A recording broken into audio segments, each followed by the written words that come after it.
Very good. Thank you for having me and welcome. Before starting, I'd like to introduce myself. My name is Swami Dhyanayogananda. Dhyana Yoga Ananda. Dhyana means meditation. Dhyana Yoga is yoga of meditation. Ananda is the one who finds bliss in the yoga of meditation. So I guess I should be prepared for today's topic. Today's topic is Vedantic meditation. This is a retreat. It's a talk. It's not a lecture. So it's not going to be like a monologue. I like some interaction, but also let's just have some kind of order. If you have a question, just raise your hands, and then I decide when to answer it if I'm not done.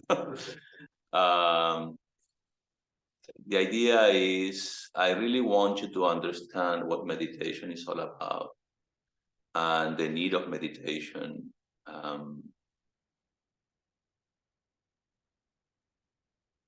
The object of meditation.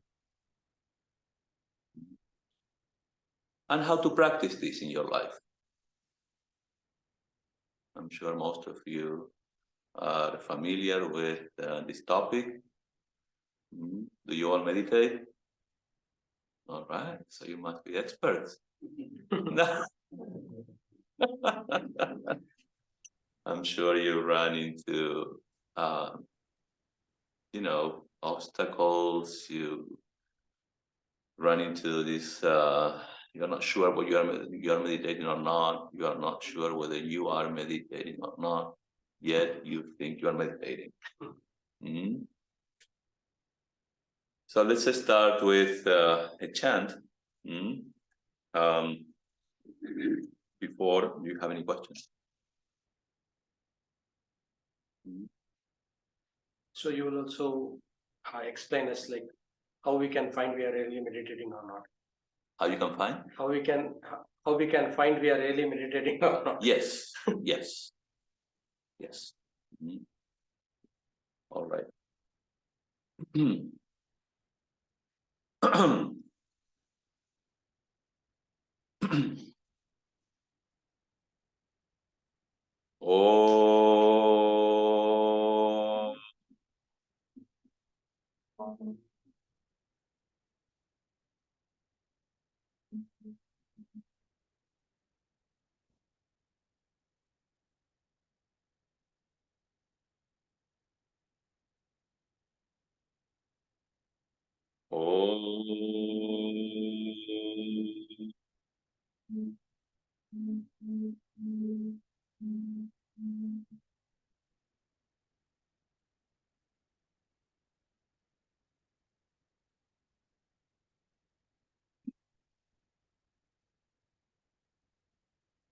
Om Bhadram Karne Vishrunuyama Deva Bhadram Pashye Makshabhirya Jatra Heireirangei Stutubagum Sastanubihi Yashema Deva Hitanyadayu Om Shanti Shanti Shanti.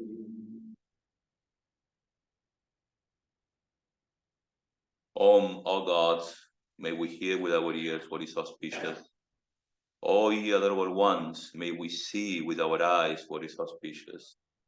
May we sing praises to ye and enjoy with strong limbs and body the life allotted to us by the gods. Om.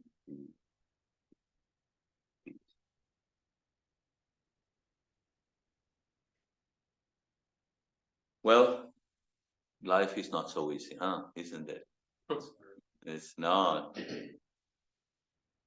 So we live in these human bodies and we experience the world through our senses. And we look for some kind of satisfaction, fulfillment, happiness in the outside world.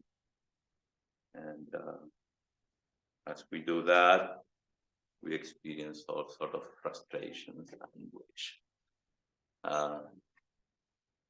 suffering, and you name it. Mm. But we stay busy, we keep ourselves busy, we keep ourselves distracted in our day-to-day life. Now there are so many things available to us to stay distracted, so that we cannot, or we avoid thinking about the most important thing we should think about.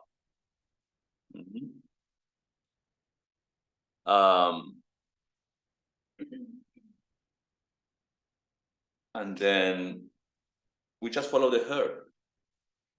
We just follow what other people do in our lives, and we tend to live a very superficial life without us realizing that it is superficial. It seems natural, it seems common. And days go by. And we are engaged in these ordinary pleasures, ordinary happiness. What is ordinary happiness?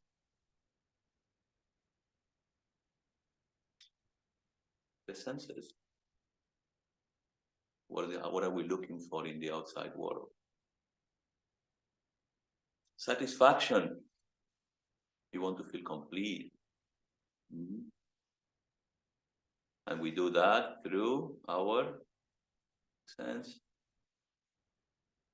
enjoyment. And then we superimpose that into somebody who we think or should be our soulmate, or circumstances in our life that will provide that space that we need in order to be content and happy. What do we find in our lives? That even though we can find some degree of satisfaction and contentment, doesn't last long, does it? It has a beginning and it has an end, and it doesn't seem to be ever enough.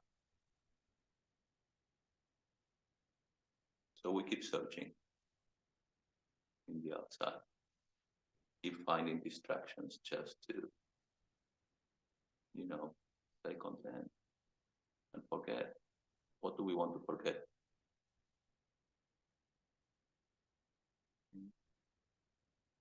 We don't know. I think we know. We don't want to confront the reality. The reality of our lives. We don't want to accept the reality that this is all futile.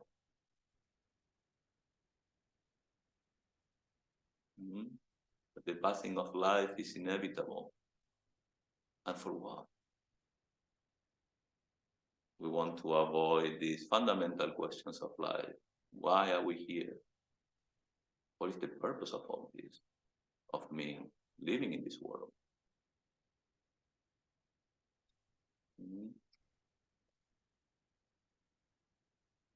So in today's world, we all have our own way of coping with everyday stress, turmoil, anxiety, the tragedy of our day-to-day life. We all have our own way of doing that, coping with that. Sometimes it's too much. We need to ask for help. Help. And or the psychologist or the shrink and take a few sessions, try to figure out what's wrong with us. But the easiest way to deal with it is to stay busy, to keep ourselves busy, to stay distracted. We don't want to face our anguish. We don't want to deal with the frustrations, having to think about our limitations and miseries that are very deep. Even though we try to run away from it, like ghosts, they keep following us. And we don't seem to find peace. We try all sorts of distractions, from addictions to denial. Whether we choose to see a psychologist or find some the more unique tools and techniques is really a matter of choice. We hear about yoga, meditation. Yes, sign me up. Let's try that. Maybe I can find some peace. So what's the goal of meditation? Is meditation the end? Is meditation the goal?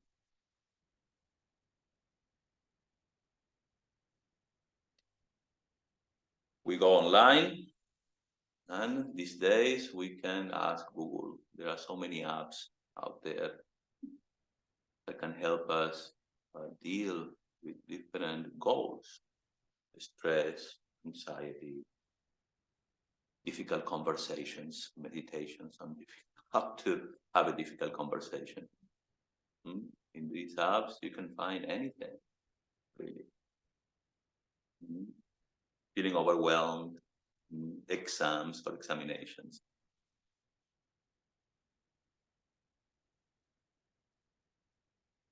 Is this good? Why not? We play the recording, keep it straight, relax, focus, imagine in front of you a vast ocean, and so it goes, right? Of course it's good. Makes you feel good. You feel relaxed. You calm down. But is it enough?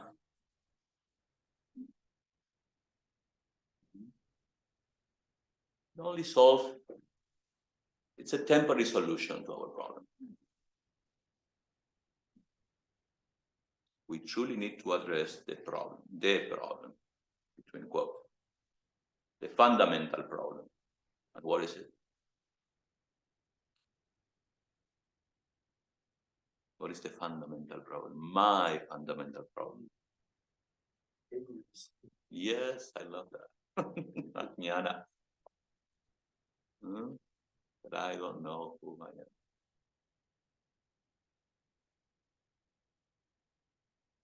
That's why we feel like we are crazy people. Desperate. In search for something we don't even know what it is.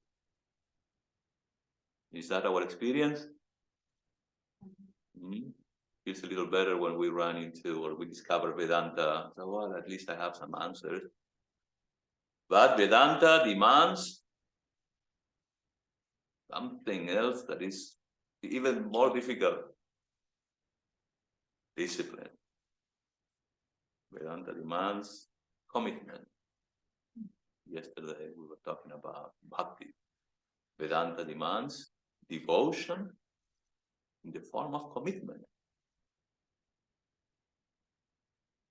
To be devoted, to be committed. What do you think? It's true, huh? Yes.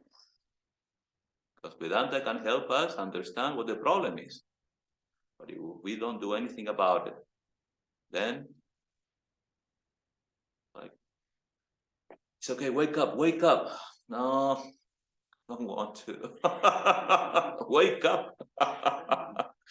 Yeah, I see the light, but you keep snoring. You remain asleep. You remain because of all these distractions I mentioned before. It's easier just to stay distracted, not to make any effort.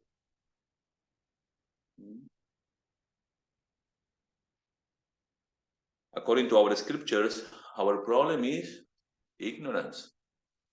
Ignorance of who we are. We are no longer aware of who we truly are. We offer ourselves to the world like moths run after the fire. Have you seen that? Without any discrimination. It's hard, huh? It's so true. The senses drag the human soul out. Man is seeking for pleasure and for happiness where it can never become. Yes, we get the taste of it, but we want more, more, more. We become addicted.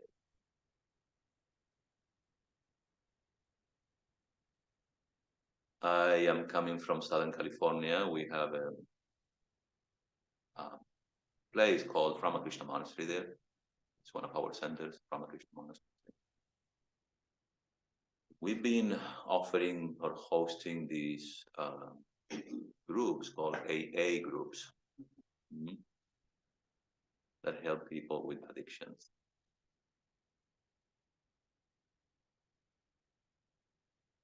I think we should all have these AA meetings too. Because guess what? Guess what? We are all addicted. Addicted to sense pleasures. Different degrees, of course. But we all have this issue.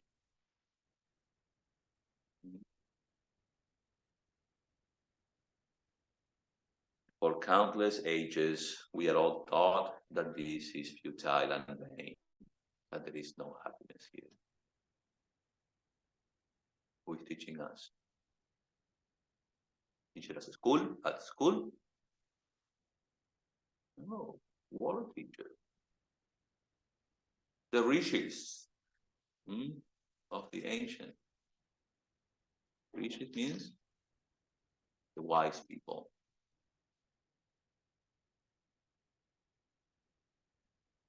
But we cannot learn. It is impossible for us to do so. Because we don't want to listen. We are like those children, especially teenagers. Listen to your father. I am 40 years older than you. I have more. I have more experience. And you don't want to listen. What does the parent do? Wants to prevent suffering from those who he loves, his own children. We don't want to listen. So, all right, says the father, go and experience life. And we go, yes, I want to experience life. And you hit your head against the wall. And that's apparently what we need. That's apparently what we want. Now, the truth is that it's the best way to learn.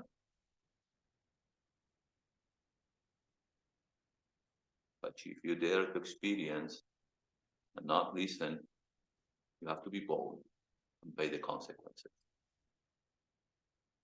Don't cry.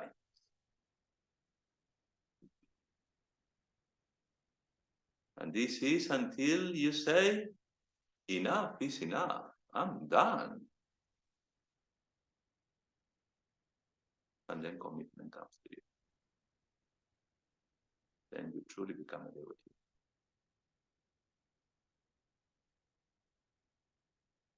So don't just believe. You know there is something higher. Must be a way out of all this.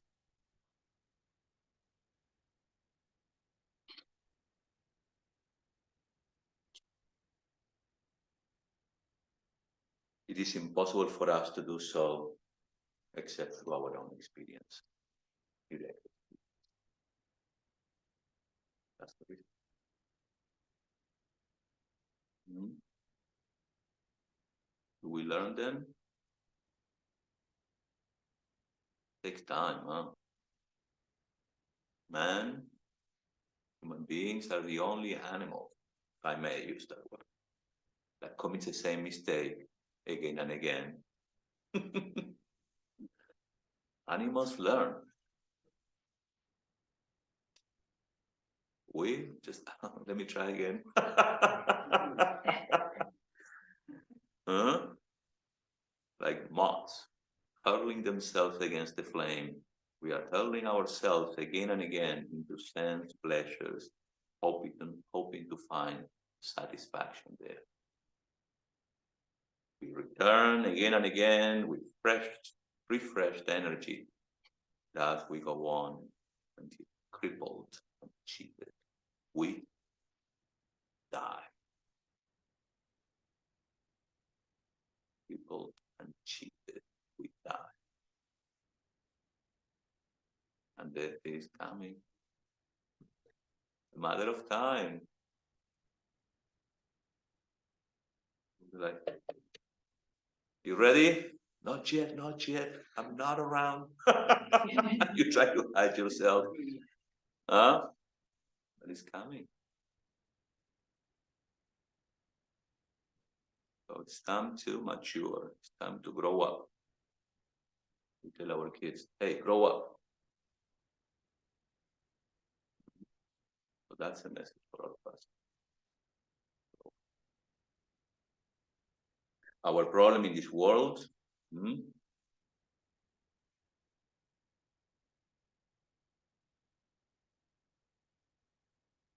everyone likes to inquire outside, but very few have the grit to truly inquire within.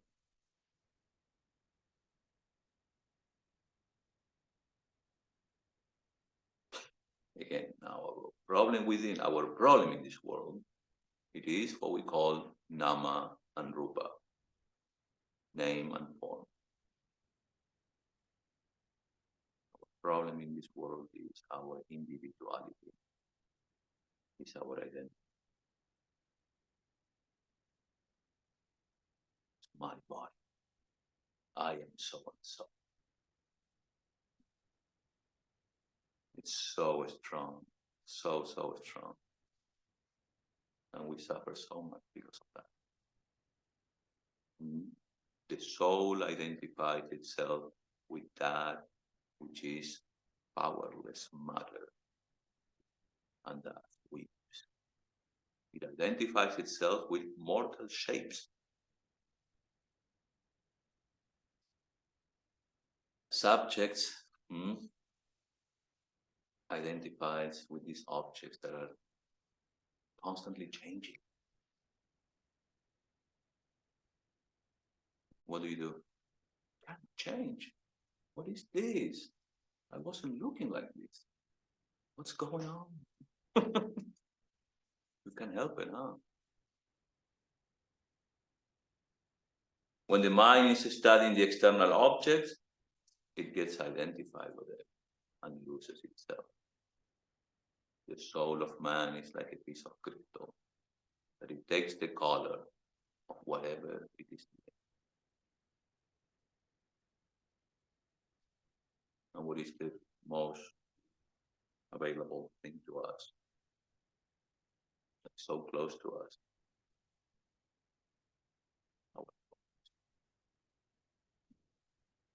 Immediately, oh, I am this.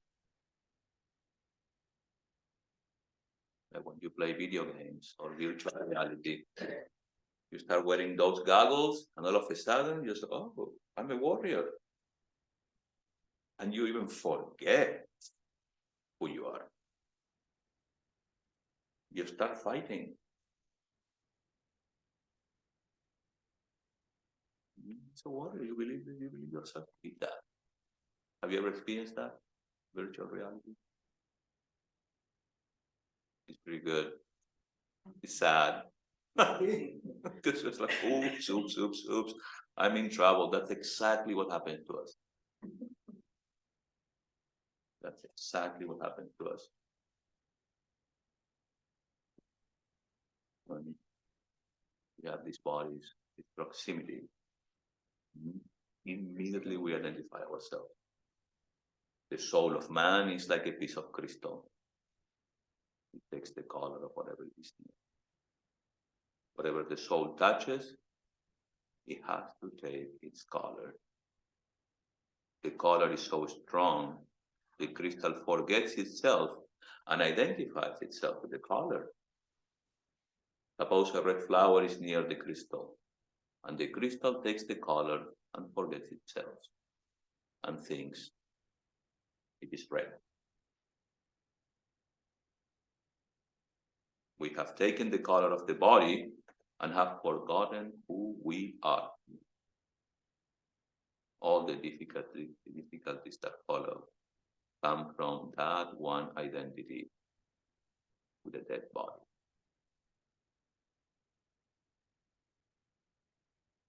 But it's gonna die. Not you, but the body. All our fears, our worries, anxieties, troubles, mistakes, weaknesses, evil are from that one great blunder that we are bodies.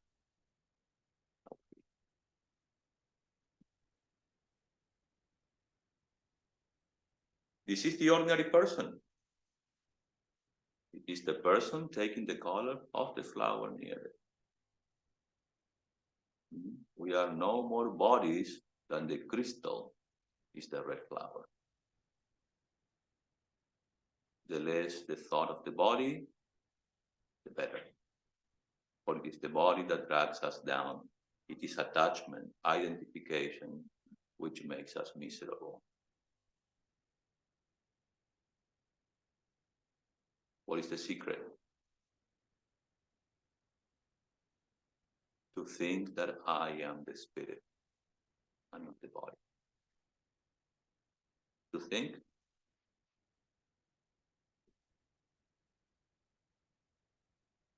in the beginning, just as you think I am the body, you have to erase that. Oh, wait. Let me go back. I'm not the body. And that the whole of the universe, with all its relations, with all its good and all its evil, is but a series of paintings, scenes on a canvas, of which I am the witness.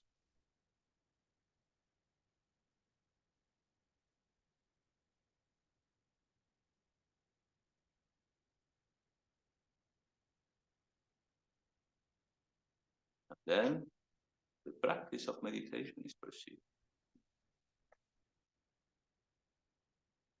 The crystal knows what it is, and then it takes its own color.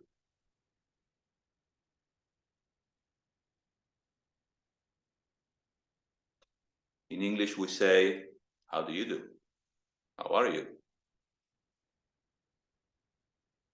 In India, they say, are you upon yourself?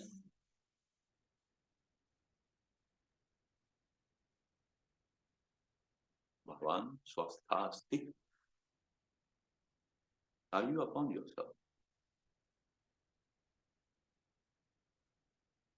The moment you stand upon something else, you run into the risk of being miserable.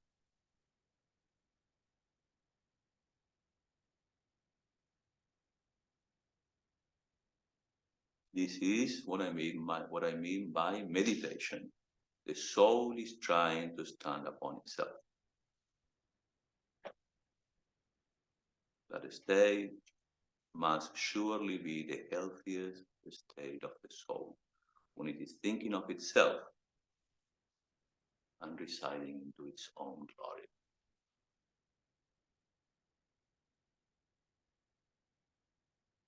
What is meditation?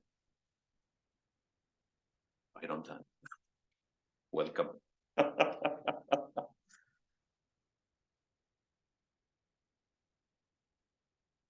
Meditation is a constant remembrance of the thing meditated upon. Constant remembrance of the thing meditated upon. Constant remembrance of the thing upon. Flowing like an unbroken stream of oil, poured out from one vessel to another.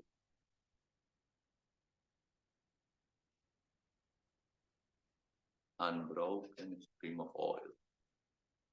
You know? Have you seen that? Uninterrupted.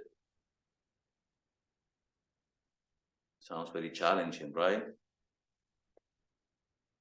Constant remembrance. Unbroken remembrance. It's a subject, there is an object.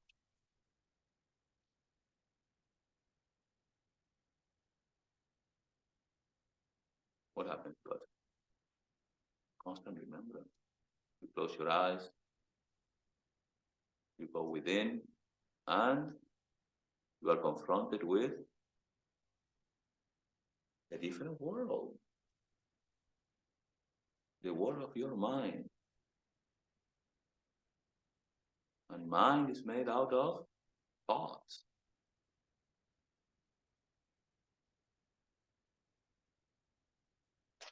One leading to another, and again to another, like crazy monkeys, drunk monkeys. Imagine monkeys are already restless. Imagine them intoxicated.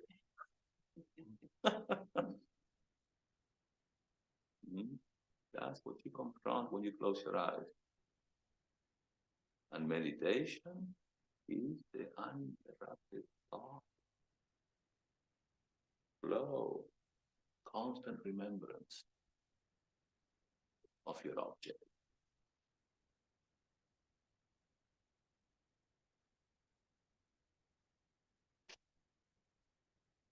Do you all meditate?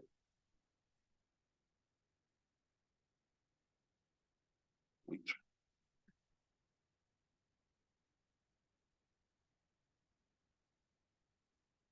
And in trying, we experience something, definitely, but it's good for us. Meditation can be defined as a constant flow of similar thoughts centered on an object of meditation.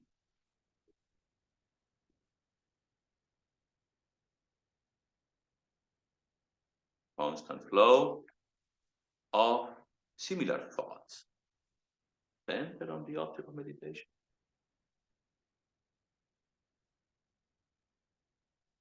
For example, well, if you have an object of meditation and you want to entertain that object of meditation together with your whatever is going on in your life.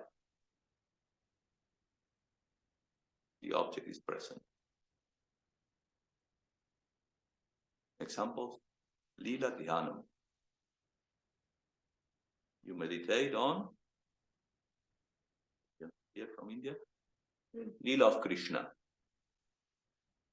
Subject matter is Krishna.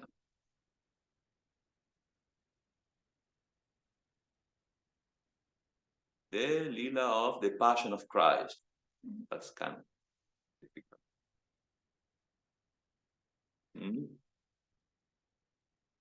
Christ being crucified. Yet you are meditating on the sacrifice of Jesus, who gave his life for us. Redeemer from our sins.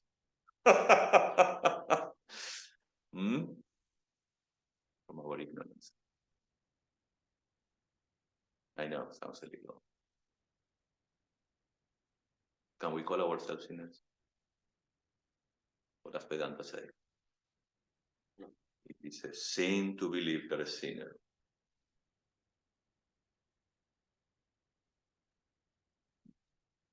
If all there is a sin, it's to believe you're sinners. But Swami, there are some people that really. These are mistakes.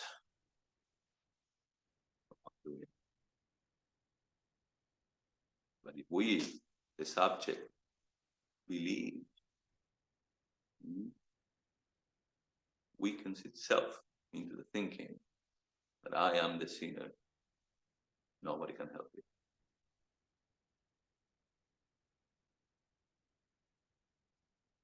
Nobody could help us except ourselves.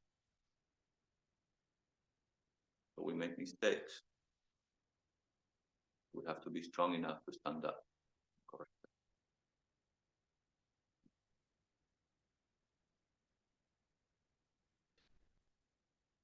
In meditation, we do not insist upon one particular thought. The thoughts can change, but they must be centered on the object of meditation.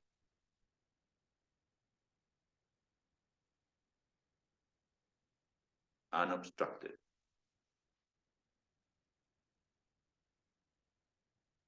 By similar thoughts. Do you understand?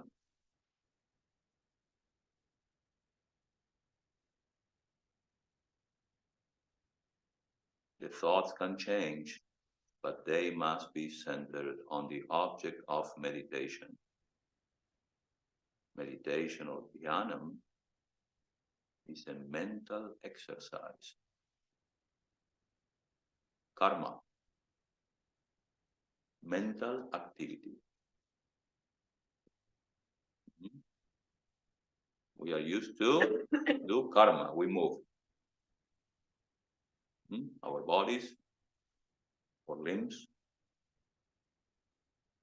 There's another type of karma. The one that happens within. Is mental activity.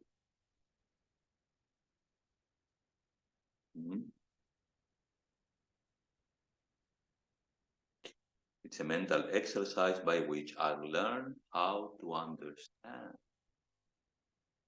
That will help me understand my own mind. Can you control your mind?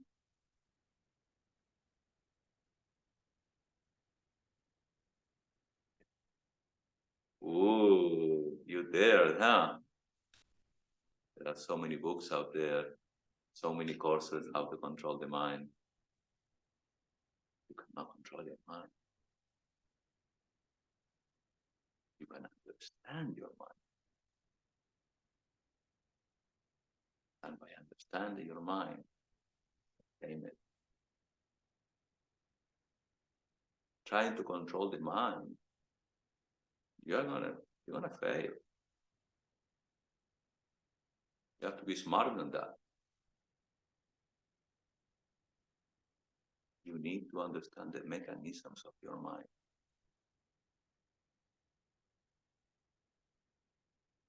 Then you can say hooray. But you trying to control the mind, relax.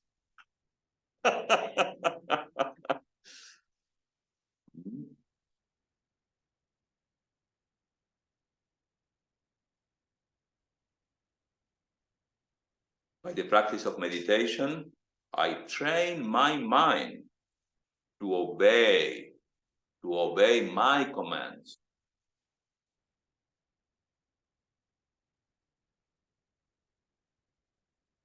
It becomes a habit.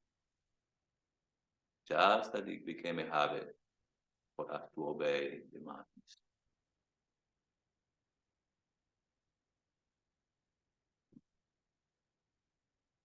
Like wild horses taking us here and there. The rein are of no use. If the buddhi, the intellect, the charioteer gets hold of the reins, get hold of the mind, say, hey, And if you have experienced that, right? When the horses are wild, it takes a while. It takes time and patience. But also,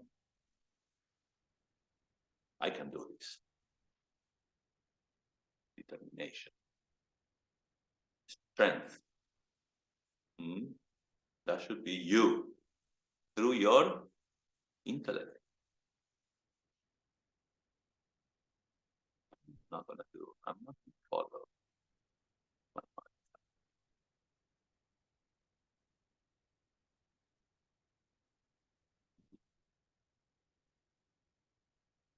In meditation, we learn to discipline our mind. To get hold of it, to be in charge of it, to guide it in a way, the way we want, the way I want, so that it helps me connect with the only reality possible, my real self, capital self, the self within me.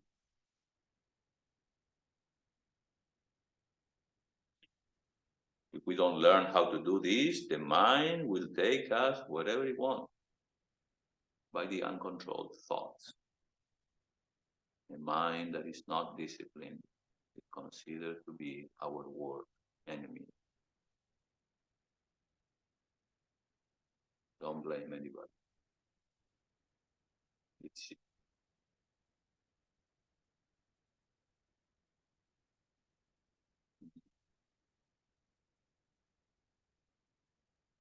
But external enemies are easier to deal with. But the internal enemy, you have to confront them. To be bold.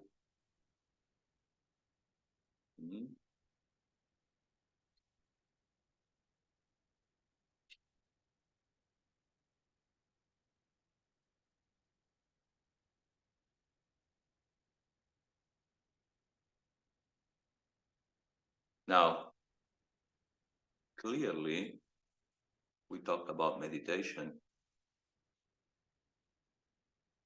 The concept, its concept. There is something that is missing here. We talked about the subject. Now we need to talk about the object of meditation.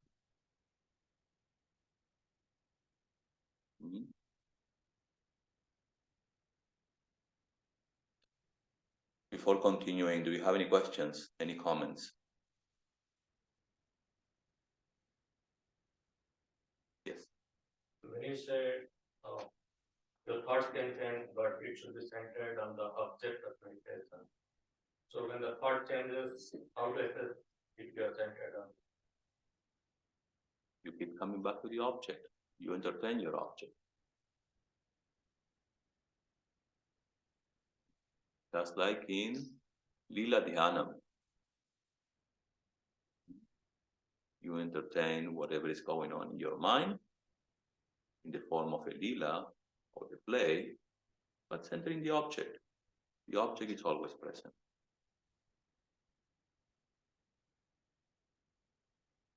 So even though your thoughts is not that one single thought, but it is connected and goes around it.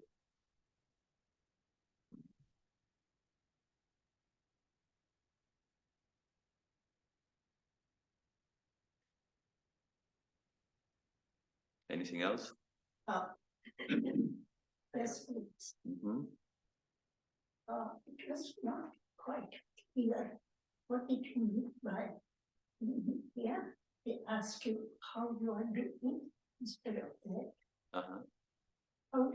What was exactly that you wanted? Well, in Sanskrit, it's called bhavam swastha asti.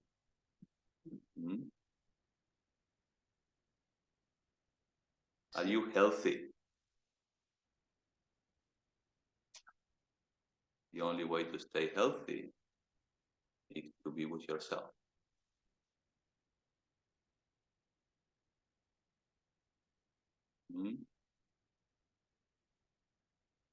To stay connected with yourself.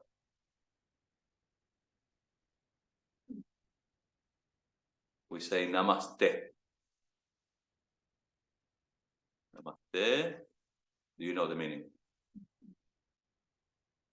It's a greeting. Nama. Namaste. You are greeting, acknowledging the self in somebody.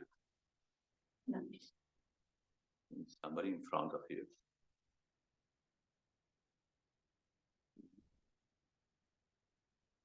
The presence of the self in front of you.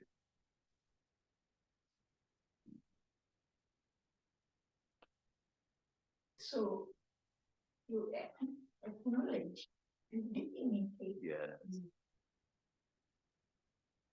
So I'm going there. I'm heading there.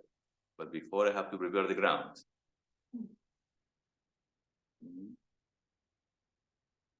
Are you all familiar with the Bhagavad Gita? Yes. In chapter number 6, what is the subject matter? Dhyanayoga, the yoga. Here, Lord Krishna is going to talk about not just how, but also on what to meditate.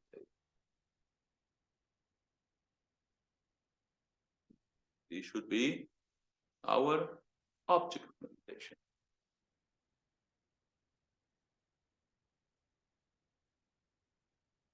So we need to understand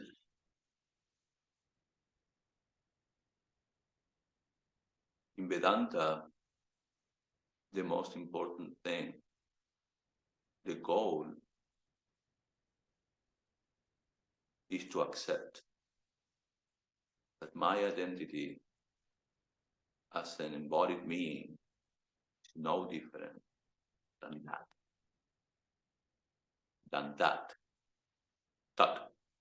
That.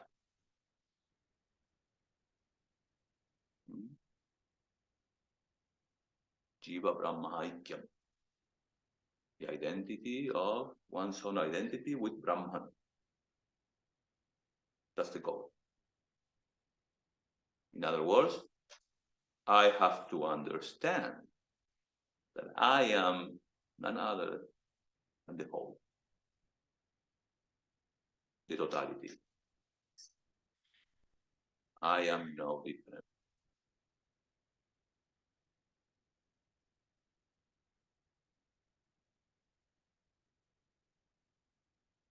When you say focus, on an energy, a lot of times when I meditate, I have a hard time deciding what to focus on.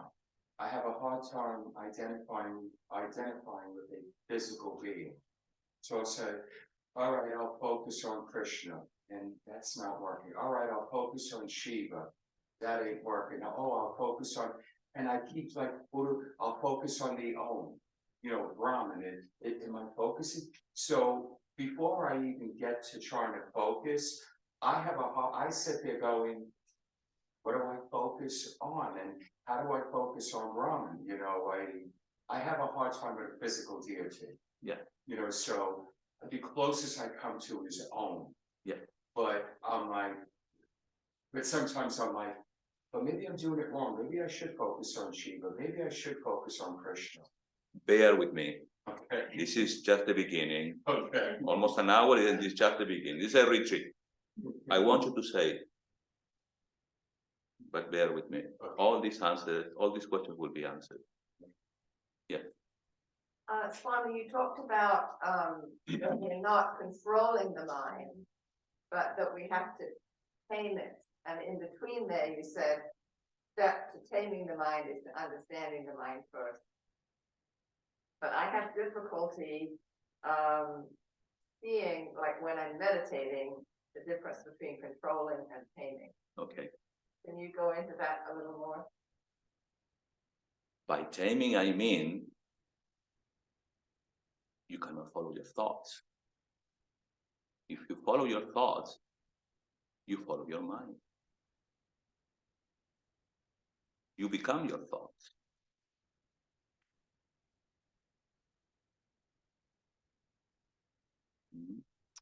I'm going to go into the deep, these aspects of meditation a little later.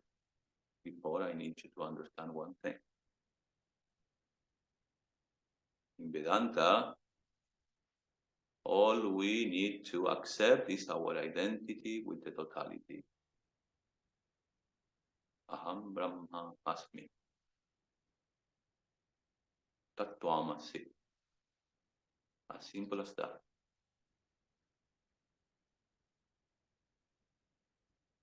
I am that. What is that? Well, that is Brahman. What is Brahman? Brahman is very difficult to define. Brahman is like trying to define God. The moment you start defining God, you kill God. God cannot be defined. But God, what we call God, can be experienced.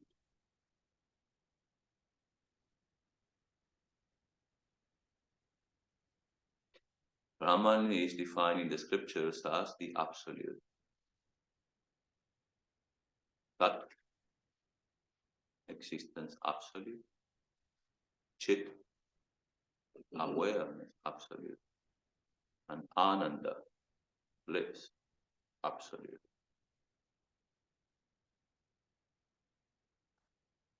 One thought. When we confronted with spirit thoughts,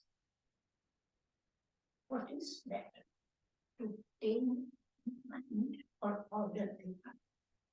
So what I was thinking, just like we don't know a child, what is like a child, and we coax one after the child back, sit here, again the child comes.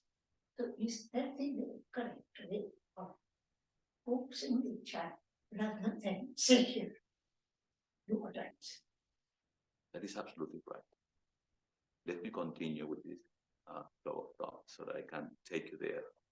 Let me continue with this. What you just said is correct. Let me continue with this process. We'll come back to meditation. Initially, Maharaj mentioned that like we don't care about the fundamental things in the life. Like that's the first thing we started. So, but in general, like you tell the fundamental things, but no one tells like know your school, your office, your colleagues, your friends. No one tells about like the fundamental things, or you don't have a need to go to that fundamental thing. Say like if you're feeling hungry, you will go and eat. So and then you need to make some money, and then you need to do all this. Fundamental. So how does this basic fundamental thing goes? It doesn't even come up as a fundamental thing. It goes right under. Yeah, we don't even think about that. So how does that become then fundamental thing? Then what is fundamental? It is fundamental because you never find a solution to your problem. No, if something is fundamental, that will come up, right? Say like you want to learn. Eventually it will come up when you're ready. Bear with me. I introduced the topic of meditation by you trying to understand. I want you to understand what the problem is. Ignorance about yourself. That is a fundamental problem. Ignorance about who you are. As a result, we keep going outside and get addicted to the senses. That's what I said before you came. Right after that, I introduced the concept of meditation. So from something like my daily life and my daily search and issues and problems, I went to, what is meditation? It is with your mind. Let me continue working. I also told you, after defining meditation, we talked about the subject being us. And I said I need to discuss the topic of the object. Now I need to prepare the grounds for the object. We will come back to that. We will come back to that. We have a long journey. Yes. Before we move on, could you say a little bit more about the role of the body in meditation? Because you went right to thought, but how do we prepare our bodies? Okay.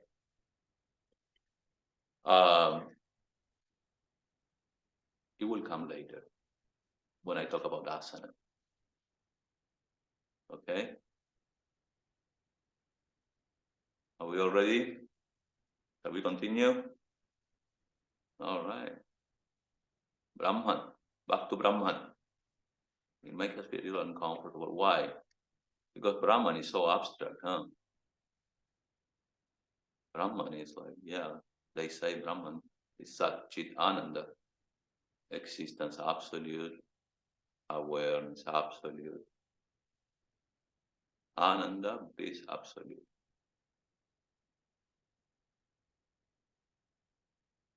In Vedanta, back to this fundamental question, it says, find out who you are. Vedanta says, Tattvamasi, meaning that you are Brahman. Am I Brahman? Yes. Am I Brahman here and now? Yes. What about tomorrow? What about the past? Brahman is beyond time. Brahman is here and now. Brahman is you, who you truly are. Do you exist?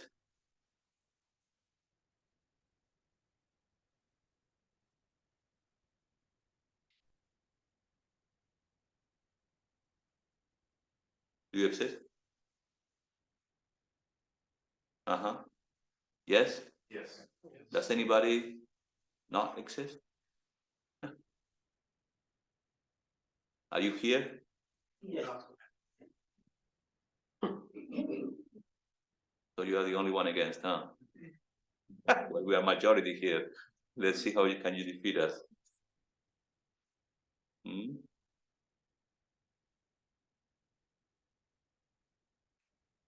You are here, you have the awareness of your existence. You are conscious. You are a conscious being. That much you know, that you are a conscious being. And because you are a conscious being, there is awareness. Are you seeing this? Hmm? This body is a shape, and it has a name.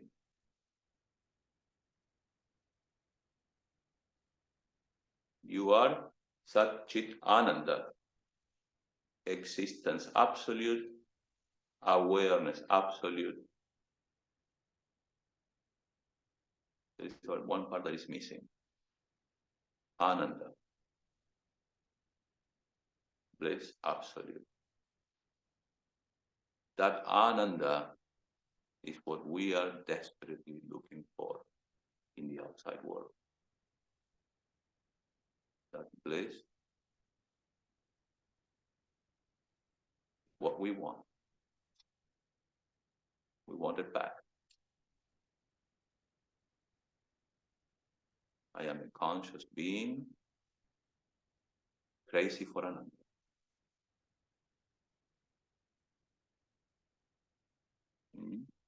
The scriptures say Ananda is within you.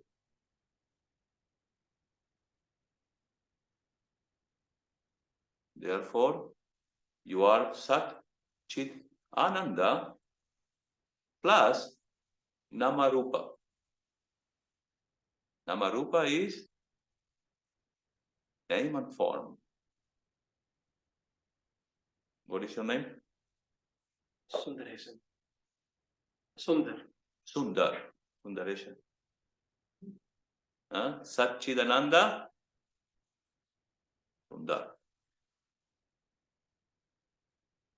That is. Satchidananda Lori. Satchidananda Brad.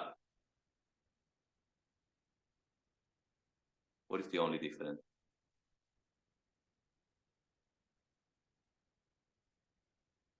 We are all Satchidananda.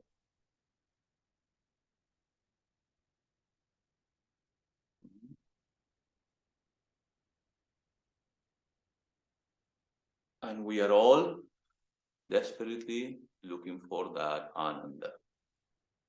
And the scriptures say that's what you are already.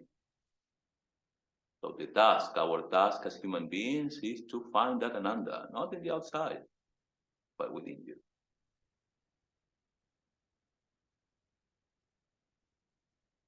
When you manage to find that, when you succeed in finding that missing part, so to say, you become an enlightened being. You experience the bliss, the Ananda, where there is no return. The moment you experience that, you are totally satisfied. You don't want anything else. You don't need anything else. Because you are complete. You are complete.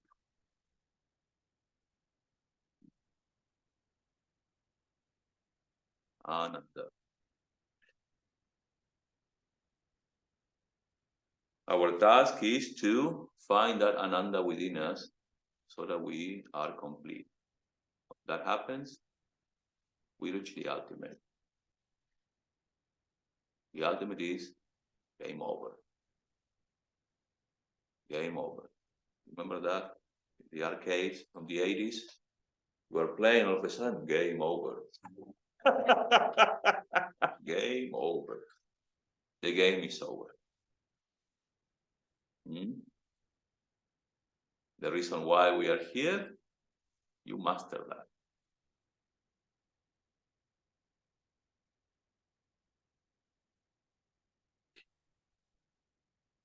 When that happens, we call it in Vedanta, we call it moksha, or liberation. Others call it nirvana.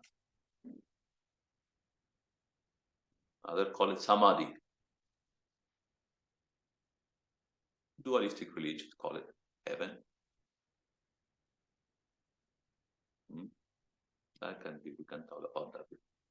All right. We have different words to define that communion.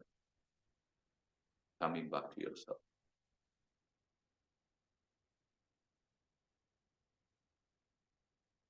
Now,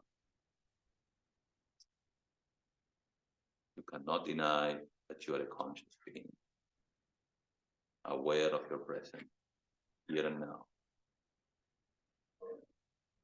Maybe it's hard for you to accept that Ananda is within you, that bliss is within you. But if you trust, if you only trust,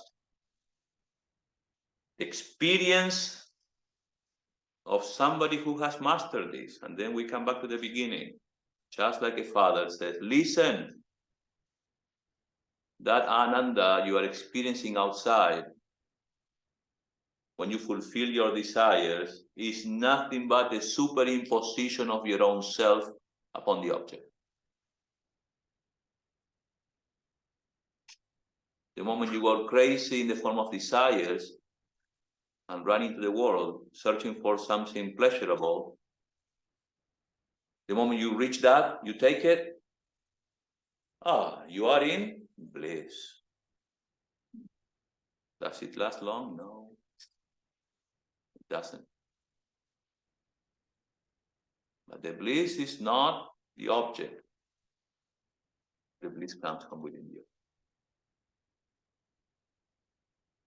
the ignorance of thinking that the bliss is something else but you, is that we have to remove.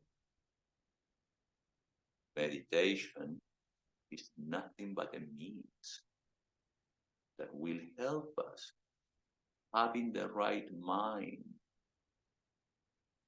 the right state of mind, so that we can understand and experience the bliss within us. Dhyana, meditation, is a means, it's a sadhana. Understanding your mind, the mechanisms of your mind, it's necessary to re-educate your mind so that you can experience your own bliss.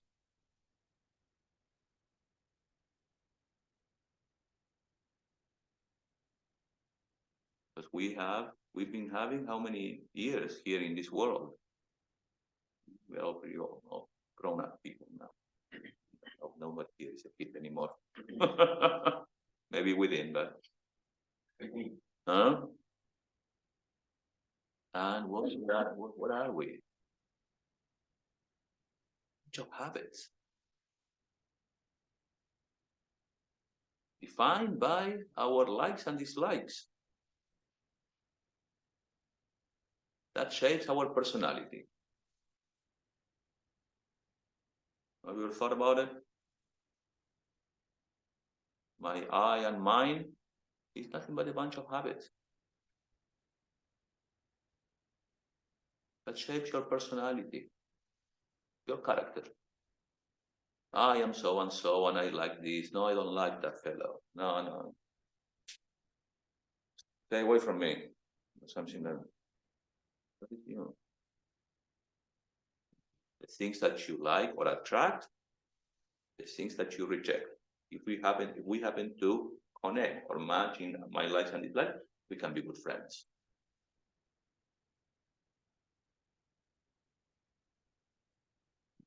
But we're a bunch of habits, and we need to work with those habits.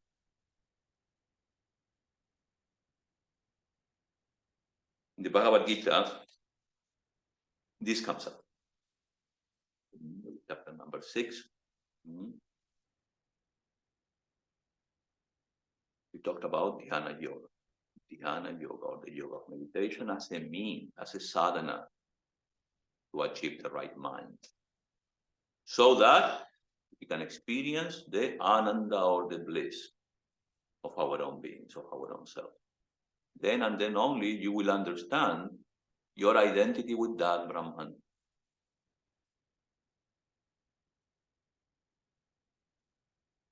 Now, if you want to become something, what do you want to be?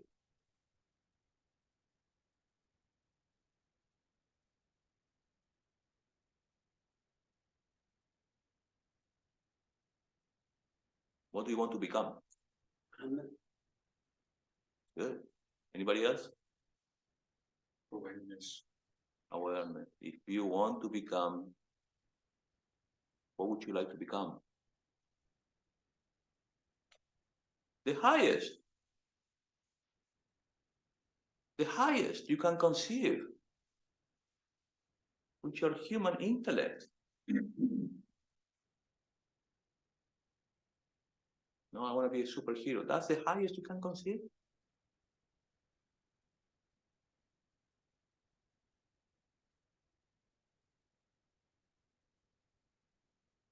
We become what we meditate upon.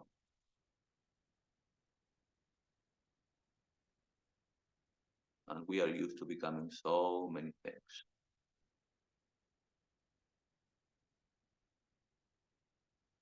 We go back to the concept of meditation, an interrupted thought, interrupted way towards an object. We know that. We are constantly meditating when we become obsessed with something.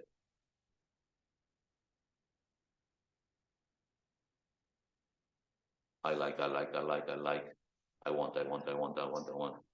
Your mind keeps coming back.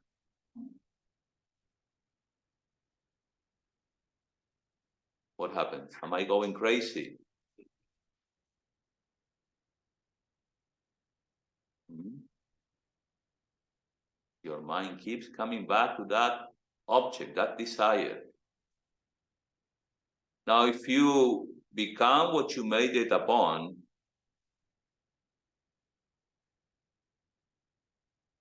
you need to become your object of meditation. And you need to go crazy about it, just like you go crazy all the time for the things you want and you like. Simple. Do you have experience in meditation? A lot.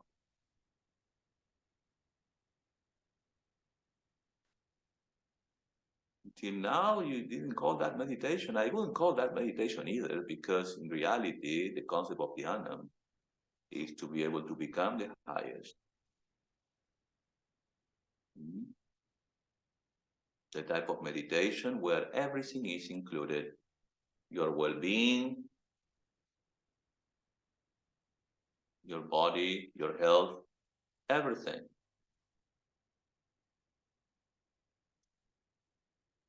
Therefore, you meditate upon the highest. What is the highest? Brahman, or in English, how do you call Brahman?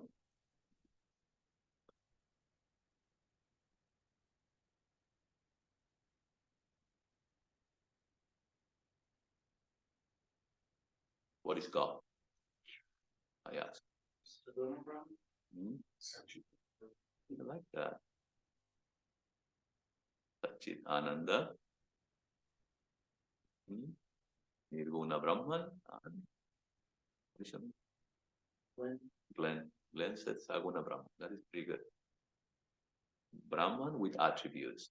That is the Brahman we conceive with our human minds. That old man sitting on the cloud, watching all of us,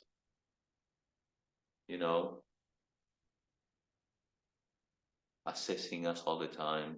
Like, are you doing good? Are you behaving? Otherwise, we have that idea. We don't behave or misbehave, go to hell. Do we know that we are experiencing our own hell all the time?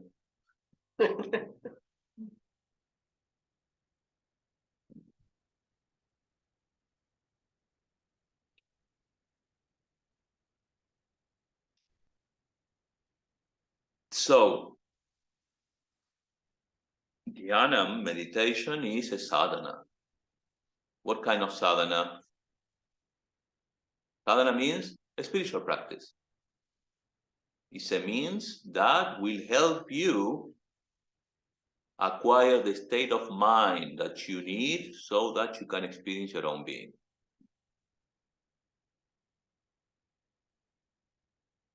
And you are supposed to practice sadhana every day. And the goal of sadhana is to find some kind of peace, tranquility, calmness. As you succeed every day to give your mind some kind of sit, you experience that calmness and tranquility daily. And you feel good, you feel better. In calmness, you can make the right decisions. In calmness, you don't react. You think twice. In calmness, you are attentive, you are alert.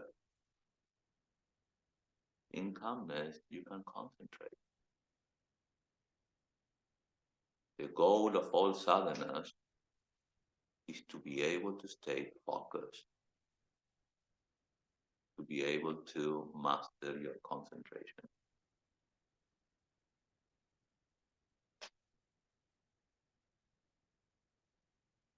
Some other day I will talk about external karma. The topic today is internal karma, or mental activity. You probably heard about the way of life, all karma yoga, the life that we have to live every day. But we are trapped here and we are supposed to live. Life is so you have to pay the bills, work, take care of kids, raise your children. That's karma. Action. You stay active.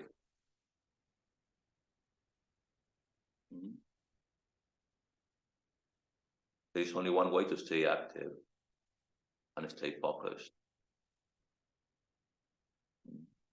That is to surrender and give your life to the highest you can conceive with your human mind. God. Because action and life is inevitable. Life is inevitable for all of us. So karma yoga, the yoga of action, teaches us how to live in this world. I take for granted that you know how to live. We'll talk about that tomorrow. Okay?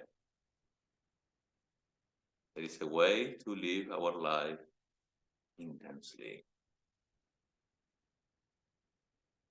Today, we'll stick to internal sadhana or meditation. It's called antaranga sadhana.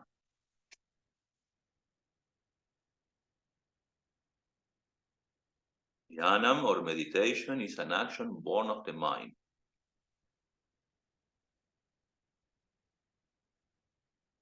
And it remains in the mind. The mind is our flow of thoughts, our subtle body.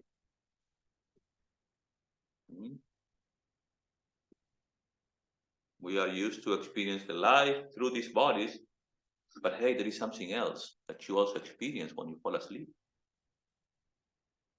You fall asleep and your body, even though it remains there, doesn't move, you experience something else. And it's called your subtle body, your own mind.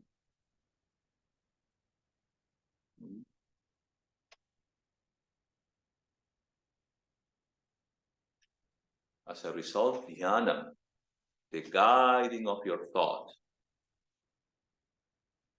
the taming of your thought by, like Uma was saying, come back. Come here, I'm calling you.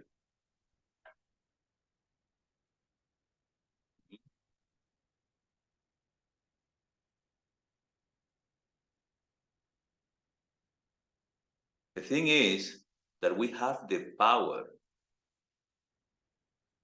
we have the will to stick to thought, entertain thought, if we make that decision. We make the decision to stare around the thought that inspires us. And that thought is the idea of God. Because we want to become the highest. And we meditate upon the idea of God.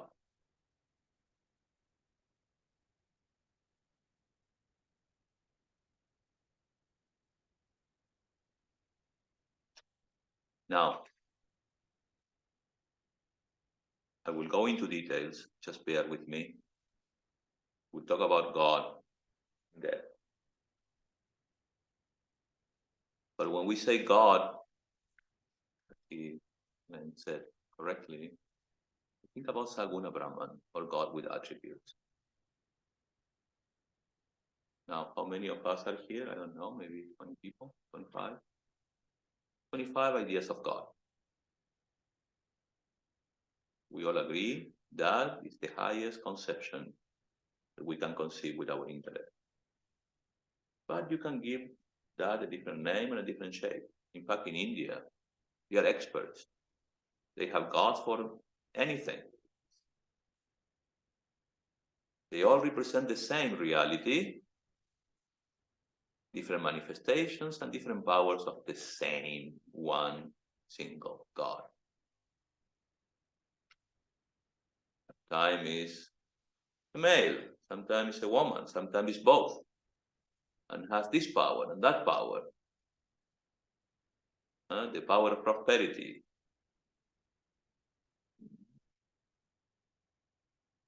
And there are so many that sometimes it's kind of confusing.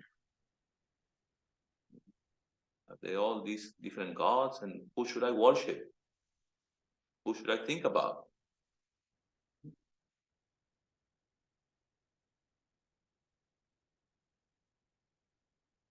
Our subject matter is Saguna Brahman, or God with attributes, God with a name and a form.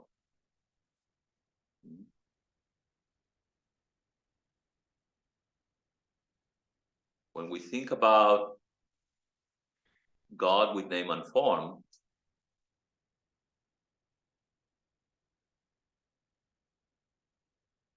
we have to understand that it's on us to decide what is our Ishta Devata. We need to make that decision. And in that symbol represents the principle of Brahman.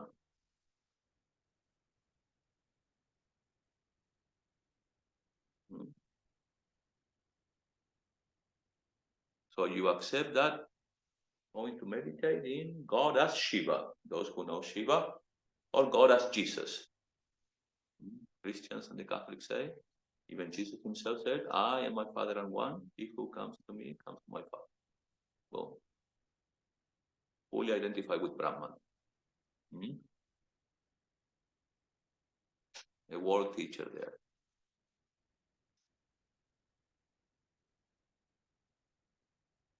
He turned into a reality that. He became one with that. So for us to decide what is going to be our object with name and form is simply up to us. And that is going to represent all the principles that are included in what we call Brahman. With a name and a form. So no conflict there. Whether it changes form is always the same. But when we choose a God with name and form, an idea of God, we have to stick to it. To trick our minds. Simply for the sake of our mind.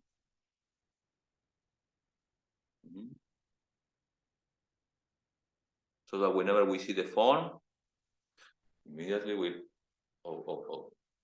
respect.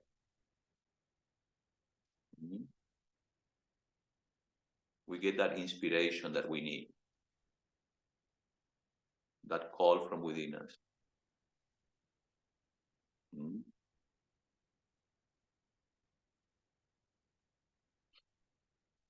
Dhyana is a mental activity where there should be only one thought. All thoughts other than those concerning the subject matter need to be removed or ignored.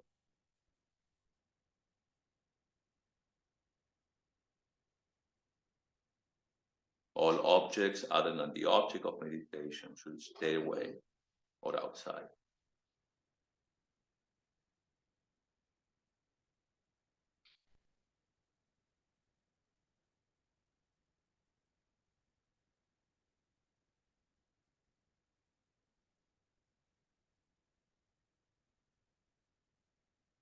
There is something important about the concept of meditation. That sometimes we oversee it. The goal of meditation is to find perfect concentration. But it's a means. And the means involved or involves calling that mind, hey, come back, kid, come back to my object. And when does that happen? When you become aware of it. You become aware that your mind is following something else rather than your object. So it's disciplining the mind. That disciplining the mind is dhyana.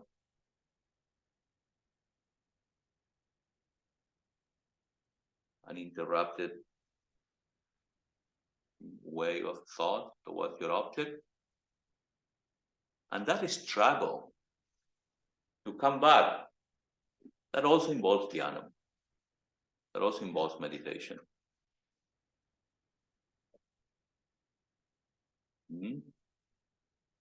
Dhyana involves the bringing the mind and the thought back to your object. Just like here, right now. Are you with me or you are following your thoughts? Oh, this Swami, what is he talking about? Just like, is it enough? What time is it?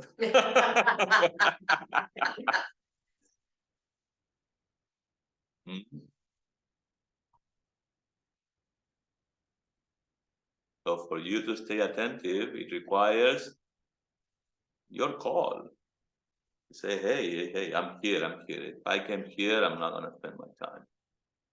I'm going to pay attention. In the same way, you do that internally when you close your eyes and make it a point to focus. That discipline in the mind, that focusing, and constantly bring the mind back is what we call meditation. Until it becomes so natural, until you master that, you manage to become one with the object. Is it possible? Yes, it is possible. You need to educate your minds. Analyzing your minds, understanding the mind is the way to find the peace that we are looking for.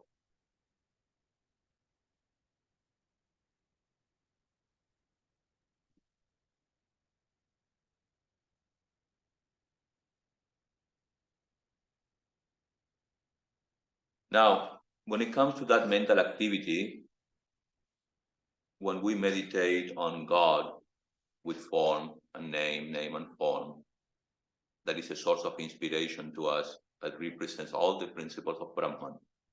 That is our God. Say, it could be our teacher, anything that we choose to focus and represents the highest. When it comes to attributes, you are my all, you know everything, you are the ruler of all these laws, you are the one who knows everything. When we say, oh, and God knows better.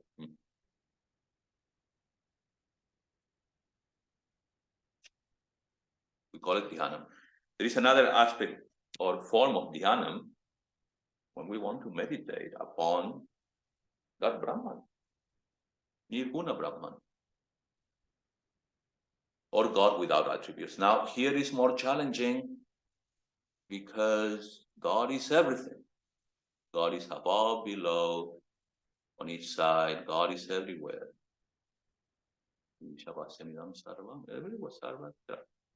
Everywhere is God. Chaitanyam, or consciousness, is everywhere and also is within us. So we want to meditate in that aspect of Brahman. We meditate upon certain words, certain formulas, certain principles in the form of vakyas or statements that will remind us what we truly are. Aham Brahmasmi. I am Ananda, infinite. I cannot die.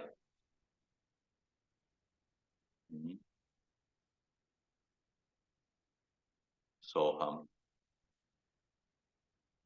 Saha, Aham.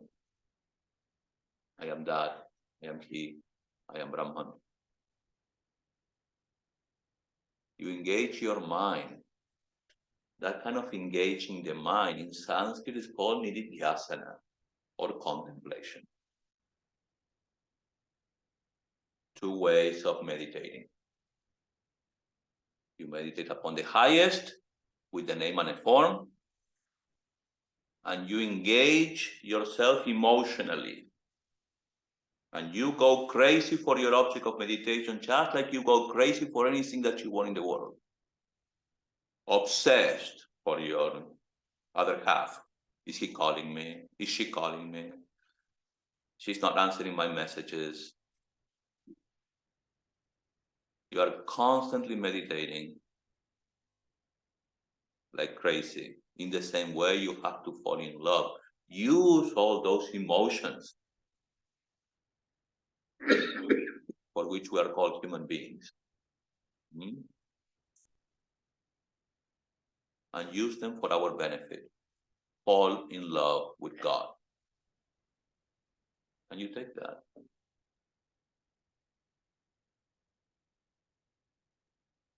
Fall in love with God with name and form. What, Swami, what do you mean I should go crazy like those people who are dancing on the streets and no judgment? You don't have to make a scene or make a show before others. This is something very private to you, but you need to understand the mechanisms of the mind. How we grow obsessed for this object, the things of the world. We need to go obsessed for the highest object, which is our idea of God. It is the easiest way to connect with that reality,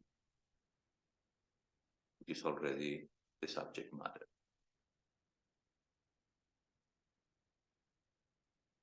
We trick ourselves. We superimpose that principle, that reality of Brahman upon an object. Hey, I can think and contemplate, meditate upon this, and think this is the ultimate truth here. And when you see this, you see the truth. And you engage in a relationship around it. That relationship grows and you love. You can't live without it. There is one thing that you're allowed to fall in love and attached to. That is that which will make you free. It's the idea of God.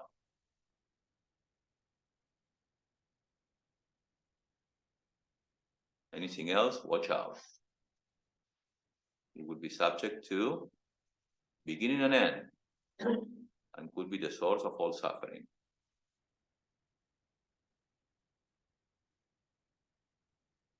What should I do? Should I meditate upon Brahman or God with attributes as my own? Should I fall in love, or should I meditate or contemplate on the abstract Brahman? Both.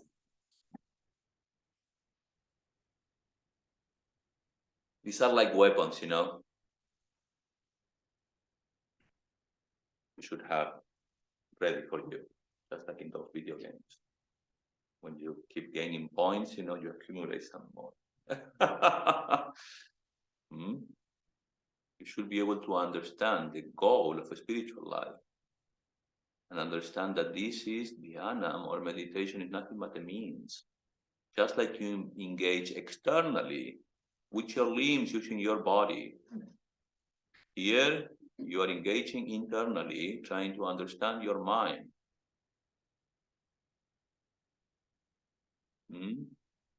For each thought, there is a cause.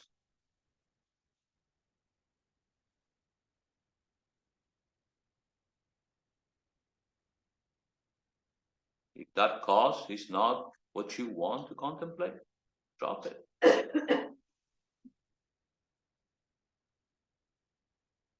As simple as that. The mind by itself is not like hit by, impacted by so many being hit. But our interaction with the external world, if we don't pay attention and we don't discern, the mind can do with us whatever it wants. But we should be in charge of our life. We should be in charge of what we want to become.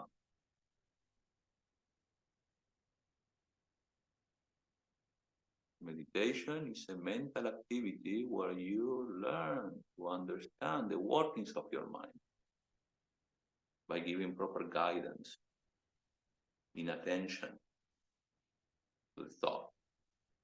Until you become your thought, you become the meaning.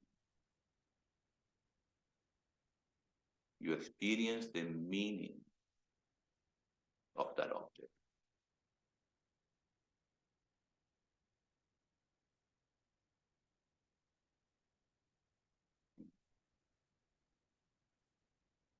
Nama, Rupa. Two ways of meditating.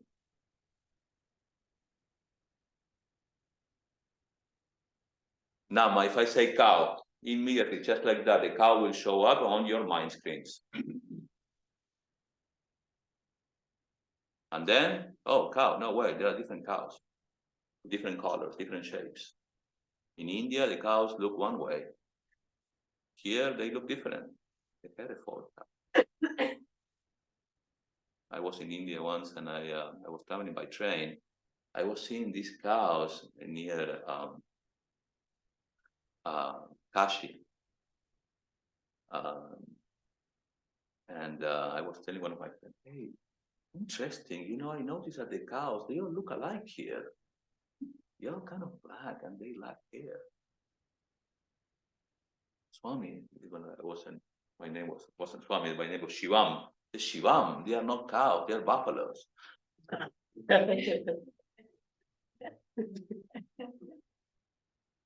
You were like, and but what does it mean? When you say cow, immediately your mind brings the meaning and everything you know about the word cow, its shape, and all the qualities.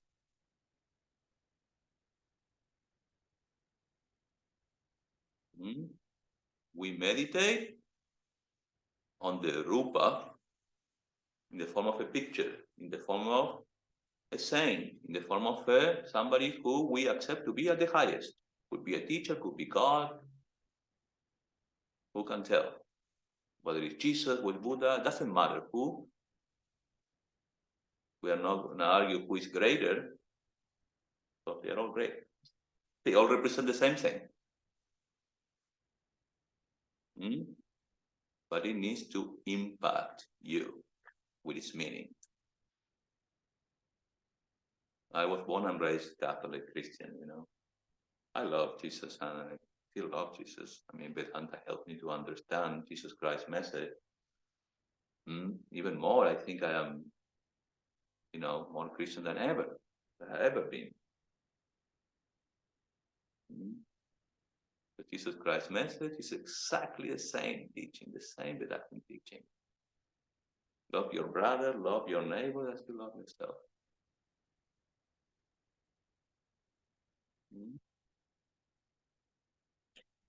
So many people ask me, so are you not conflicted? Not at all. I go to church. And when I go to church, usually go during Christmas time. I don't know. Like the sermons,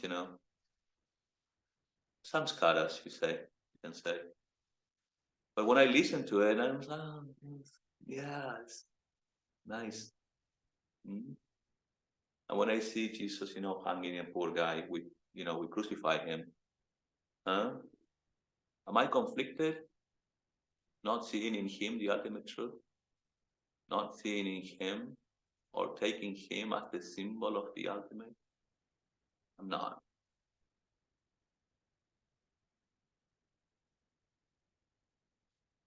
Even though my Ishta Devata or my center of attention may have a different shape, the meaning is the same. So you meditate upon a rupa, a form. You can also help that with the shabda, the sound. Or we chanted at the beginning, huh?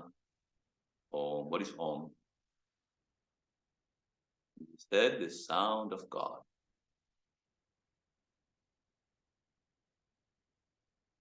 So when you hear Om, you immediately should know what is coming.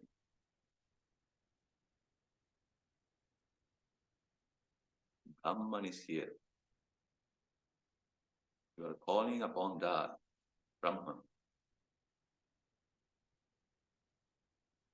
with a sound. What if I add the name of my God to that?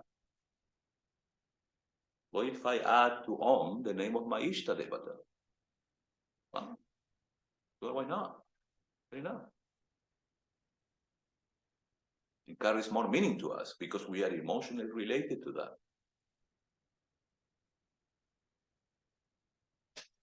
I say Om Jesus. Om Chiswaya Namaha.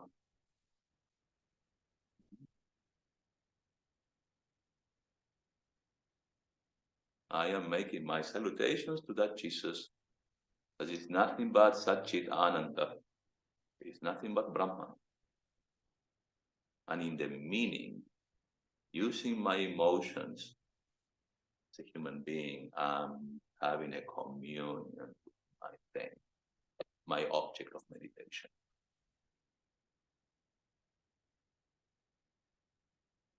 So traditionally in India, this is all coming from India. So, oh, come, are you interested? You know, I'm looking for something. Oh, well, gotta find a guru. Have to have a guru, and you have to be initiated. What is all that? Well, externals. Externals that help you find inspiration. Externals in the form that you need to get some guidance from somebody. And there is a sense of belonging. Oh, I belong to the lineage, to that lineage. Feel good, you know. It's all to cheat ourselves. So that we can commit to the spiritual practice. We can have a relationship with our God. And then we receive a mantra, and the mantra carries meaning, and it's nothing like a prayer. Is it mechanical? No, it shouldn't be mechanical. Every time you repeat your mantra, the meaning, the prana, the life should come to you.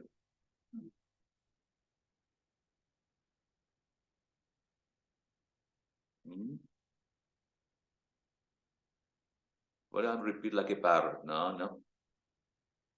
Your heart should be involved. Your attention should be reminded of what it means. You are surrendering. You are surrendering yourself to the totality. What if including that, as you repeat the name of God or your mantra or your formula that you are giving, you imagine the rupa. You imagine the form. You see the form on your mind screen. Boom, double effect.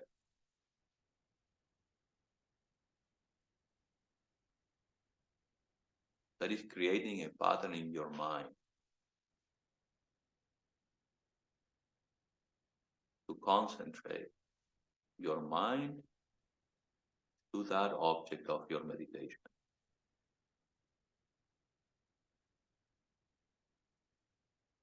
So whenever you see a rupa or a picture, you immediately will get that inspiration.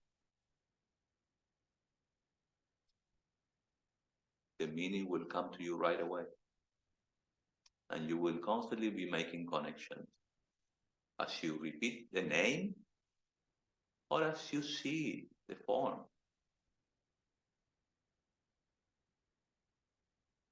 That's why we keep on our phone the picture of that who we chose to be our Ishtadeva or chosen ideal, where we deposit or superimpose Brahman. Brahman is also within me. What are you doing? Why do we have to do that? Well, what is the difference between a Jesus and us?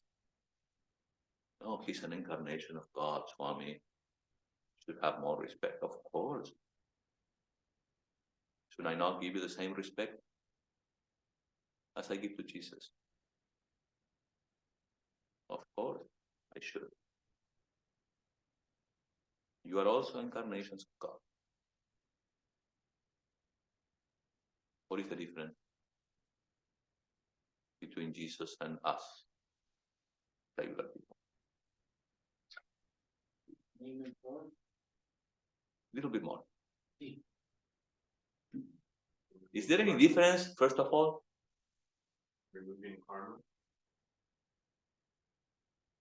He knew who he was. There is no difference. When it comes to Satchit Anand, there is no difference in essence, in principle. We are that too. Can't help it. You are a conscious being, you can't help it. The difference, if at all, is in the degree of manifestation of that awareness. Jesus was there, plugged in. He's got that. He did not forget. In our case, we keep forgetting. It's like, as I mentioned in the beginning, let me sleep. No, it's fine. Until the soul is ready, and gets tired. There is no difference. It's in the degree of manifestation of the awareness of who you are.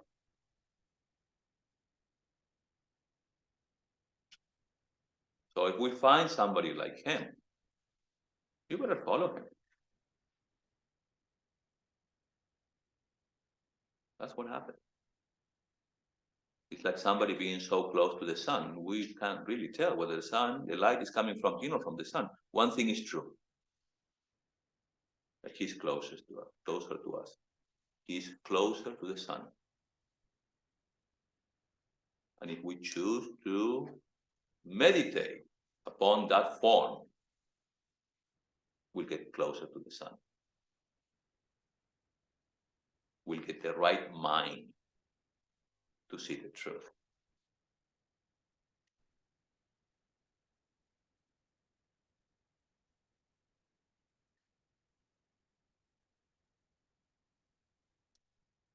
You ready for a little meditation?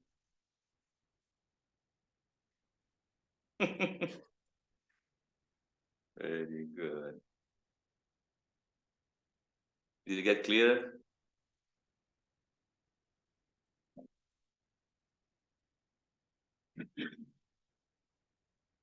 What is the purpose of meditation? Educate your mind. As you do that, you will find more and more concentration. Not just any kind of concentration. Here, our object is the highest we want to become. That is our own nature. And I'm saying this simply because I'm convinced I am convinced, humbly speaking. I need to quote this from the scripture. You want me to do that right now or after? After. Okay. She's ready. She's ready to dive within.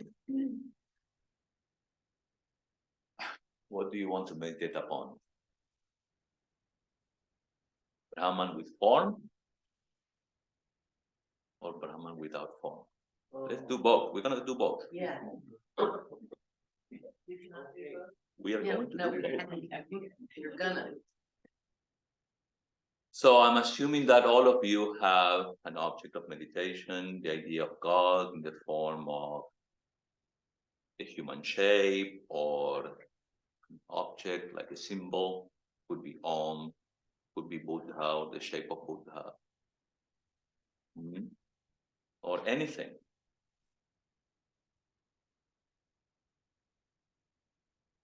So when I guide you, and I am going to mention something that is called pratika.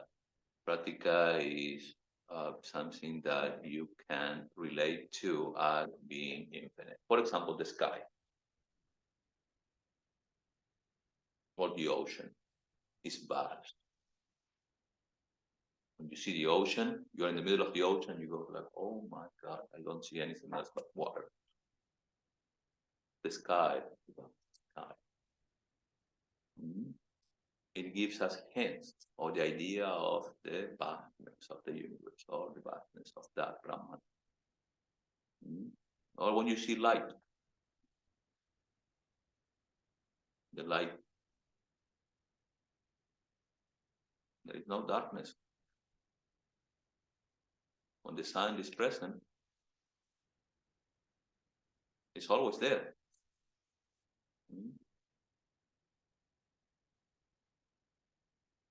So when I mention this sun or ocean or whatever, it would come.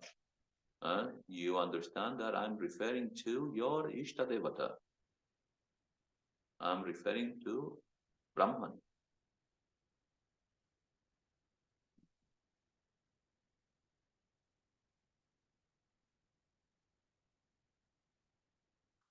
There is a lot to talk about meditation.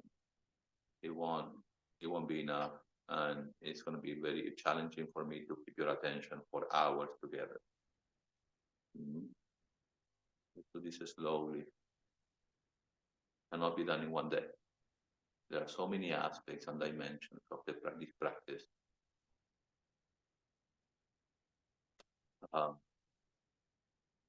But we are here for a few hours. At least one thing, my goal is for you to understand the Vedantic meditation. Well, you need to understand the object of your meditation. Not just because I say it, because it comes from our scriptures. It's a revelation given to the seers of the truth.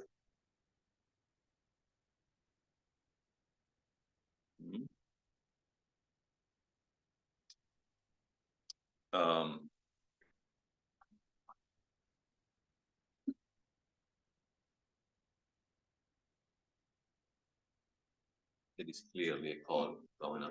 Somebody's calling. It's an unknown caller. Unknown?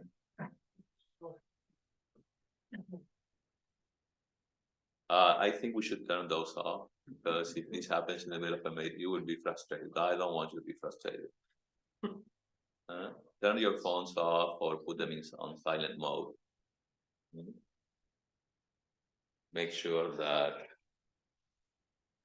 we have enough with the interruptions and the obstacles of our own minds in the form of our thoughts. Imagine if somebody started calling.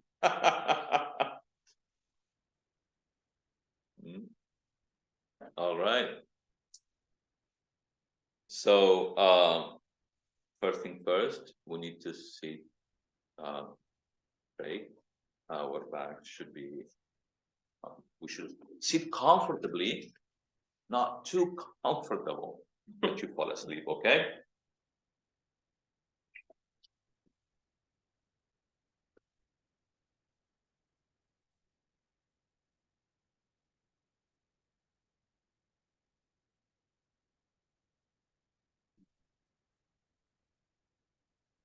Should we start or should we wait?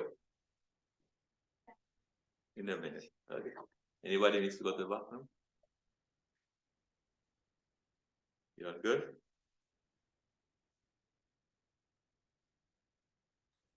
All right.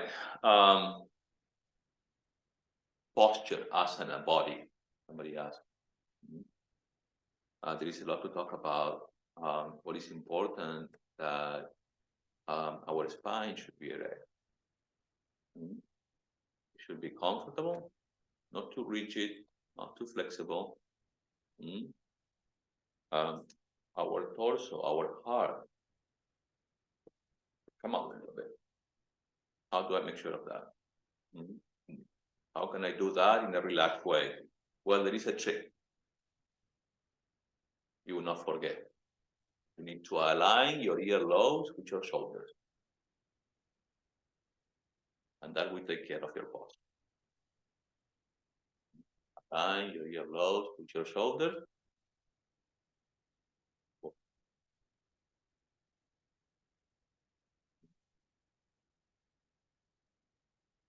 But there is something else about posture or asana. You should have the inner disposition to do this.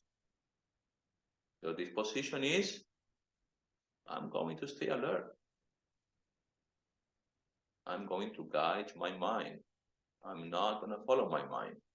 The mind will have to follow me. There is a little work there. If you do that, you're lucky, you will start experiencing the bliss of your own being. When your mind does what you want.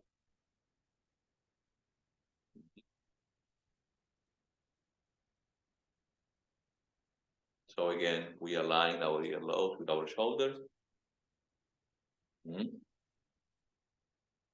close our eyes. And here we are. The world of our thoughts.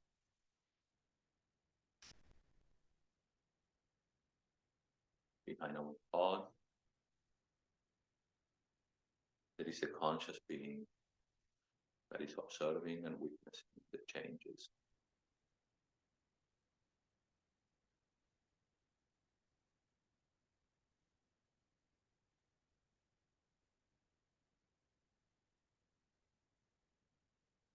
To get hold of our attention, we're going to start to pay attention to our breathing.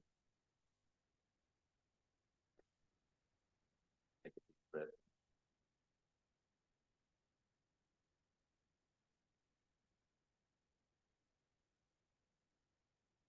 Naturally, hold your breathing. And when you're ready, let go, breathe out.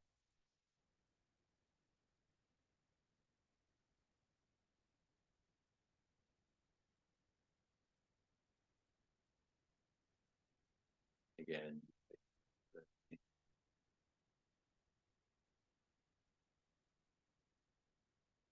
hold it for a second or two. Let go.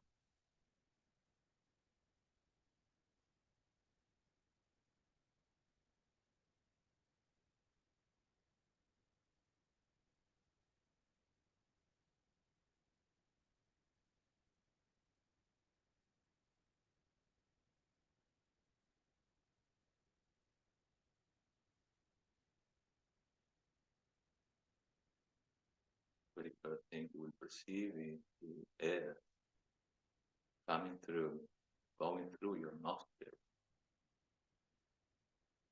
Witness that. Perceive that air going through your nostrils as you breathe in.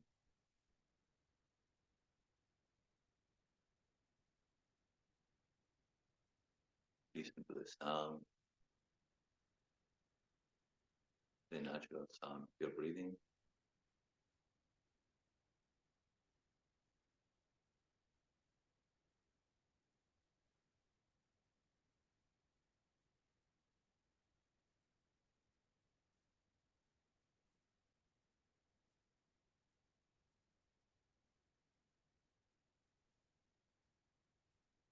As you do this,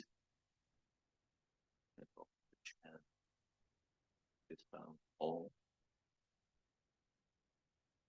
And I want you to connect with the meaning as you keep perceiving the air going up, in and out through your nostrils. And as you perceive the shape of your body, your physical body,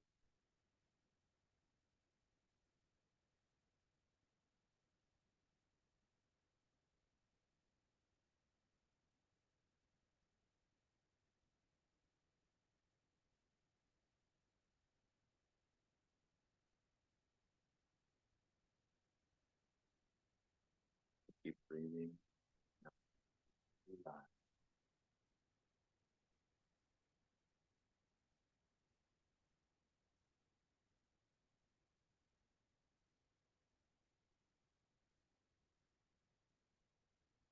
Om.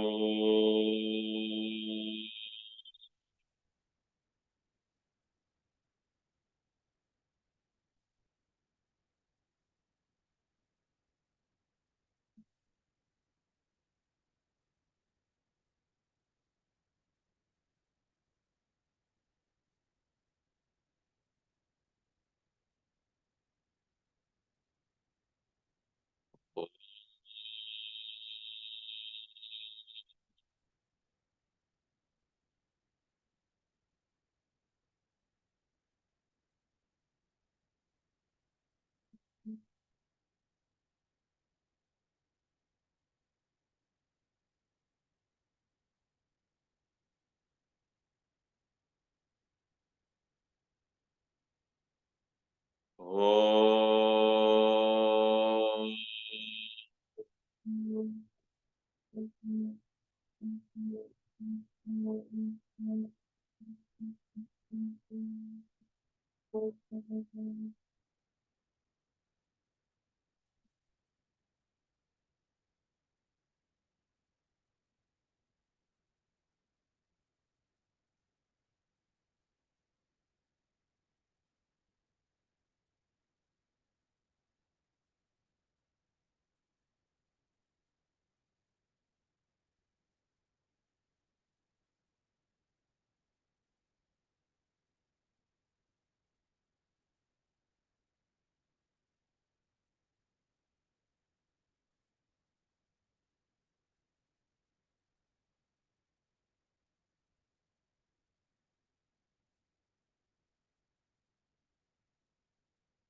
I want you to perceive the body with your eyes closed.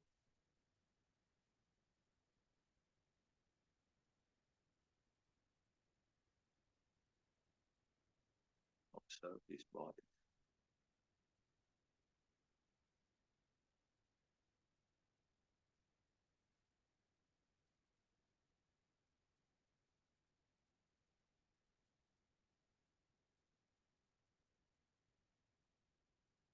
Pay attention to your heart at the center, your spiritual heart. From there, imagine a bright, beautiful, glowing light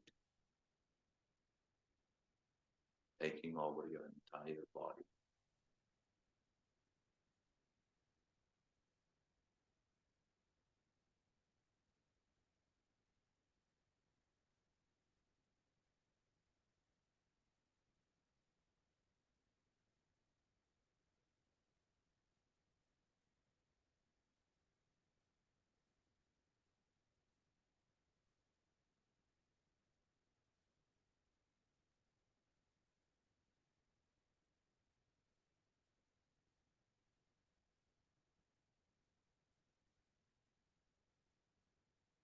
Perceive our body as light.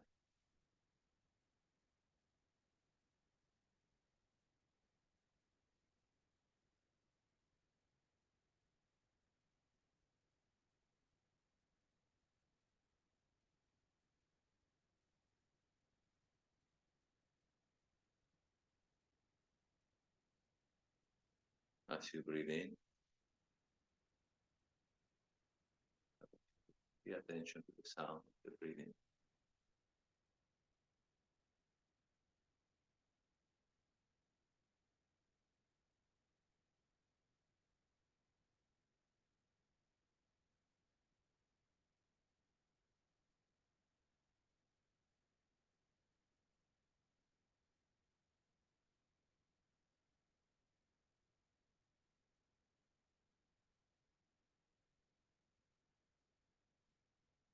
Listen to the sound.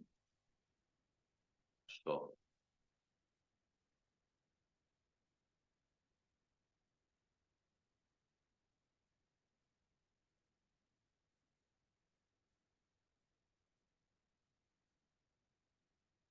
Breathe out. Listen to the sound. Hum. Sounds like an A-U-M. So hum.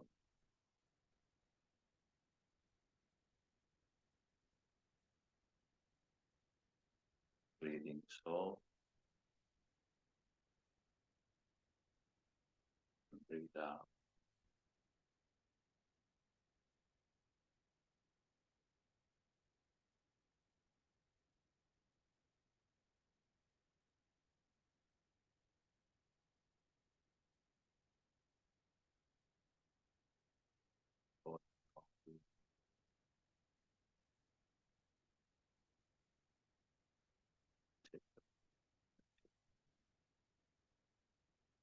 Breathe in.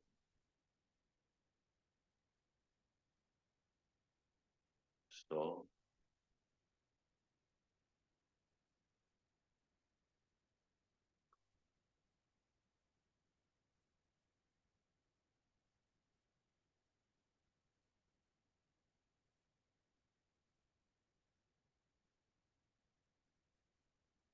That is the natural sound of your breathing. The natural sound of your breathing. So hum.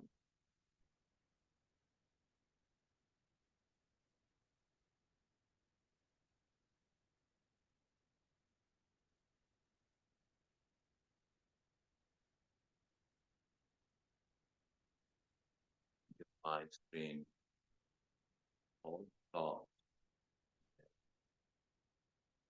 in this life.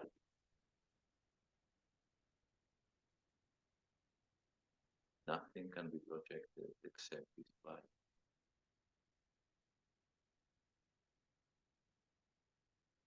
If any thought comes to your mind,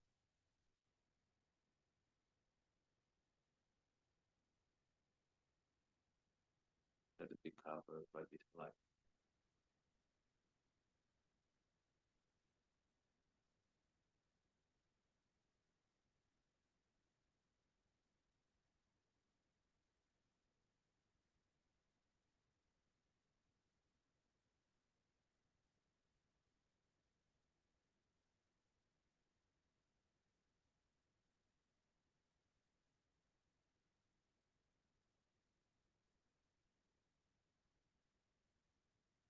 Now that we have used the sound,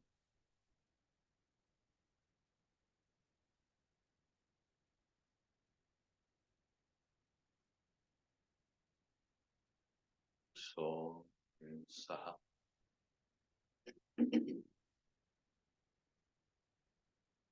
see for that. That is that consciousness.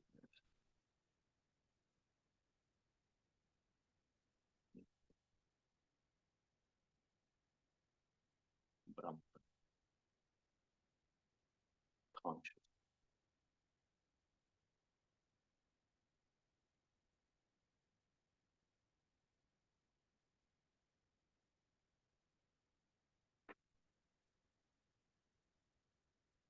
That absolute,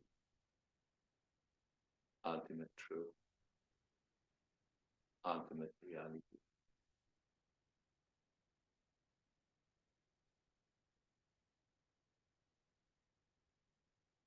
That is of the nature of bliss. eternal.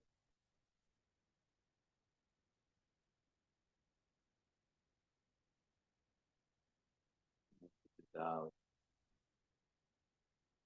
the sound means aham, I am.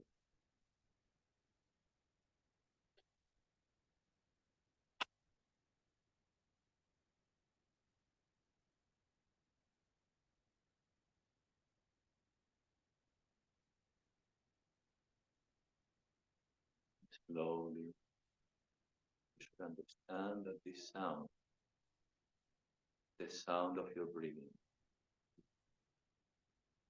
means, signifies, I am the ultimate reality. I am that self.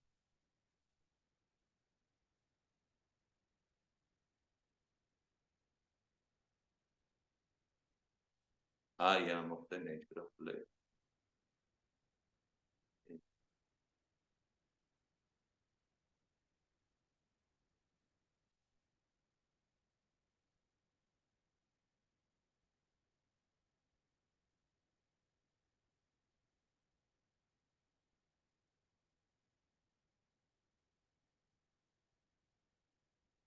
Don't pay attention to any external sound. Keep your attention on this natural sound of your breathing.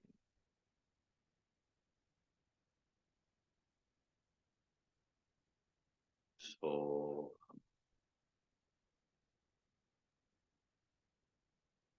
and the space is covered by light.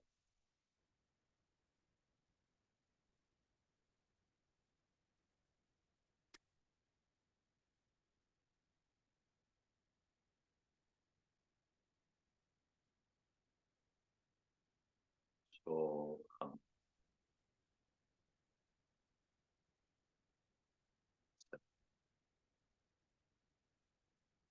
I am that reality. I am that one without step.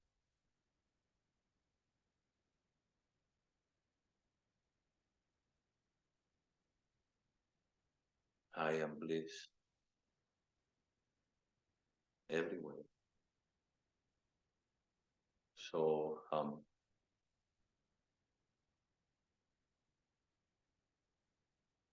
so breathing. So,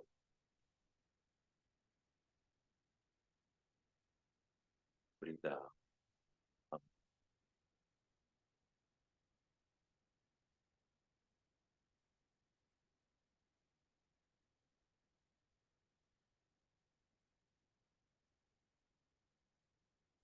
You should be aware.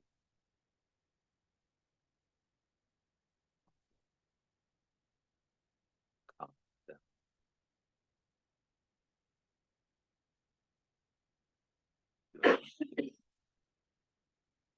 Your body back to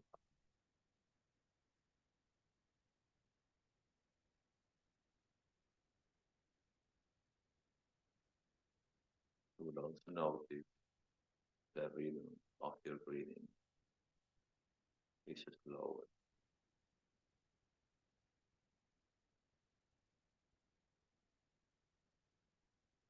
And you also notice as the witness,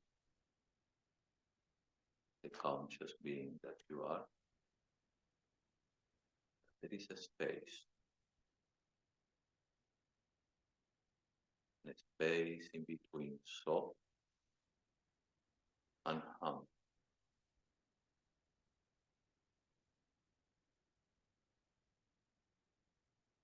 Observe that space.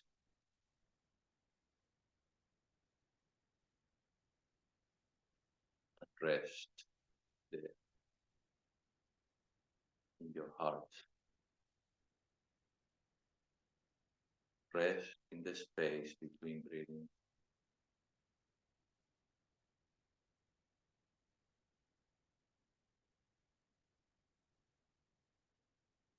It will naturally come to you.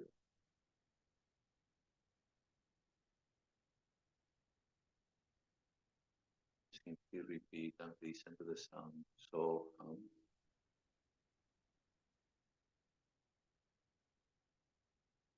between every breathing,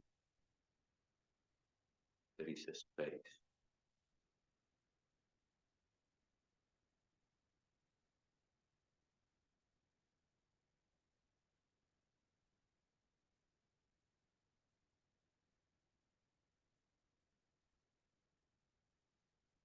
Allow yourself to rest.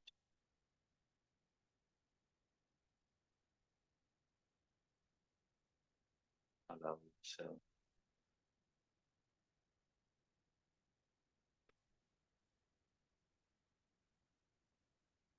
to experience that inner peace.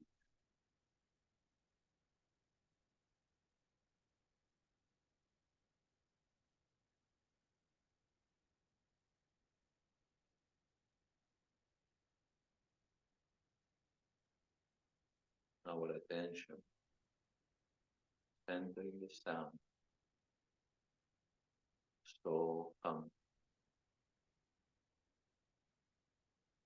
as we breathe in, so breathe out.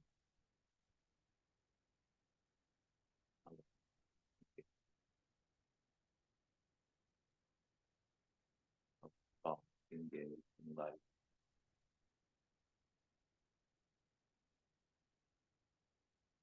There's no escape.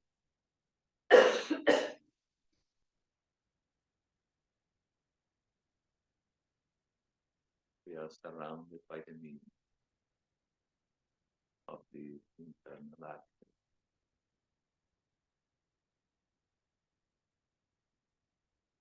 I am that.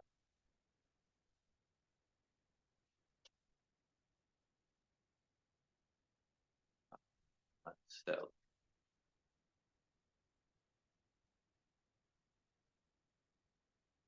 Who's naked.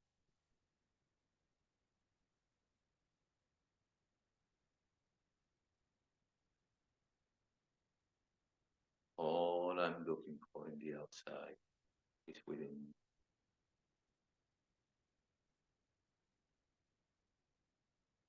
The bliss of the self.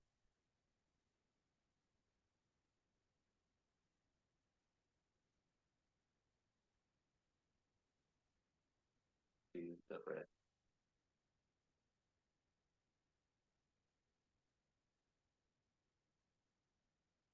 Experience the nature of the self.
that inner space.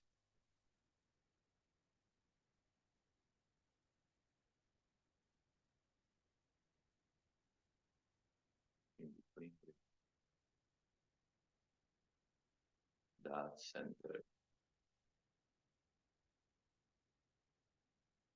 is the own.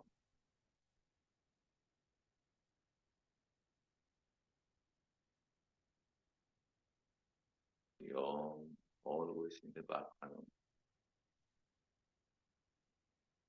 as you listen to the sound, thought, hum.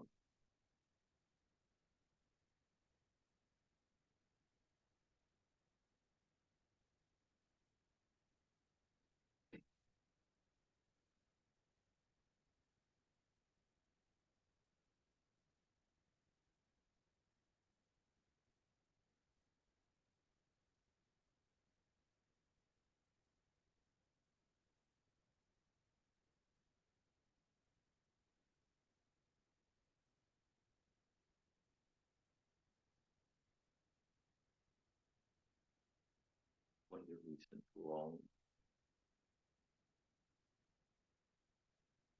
you have to that space.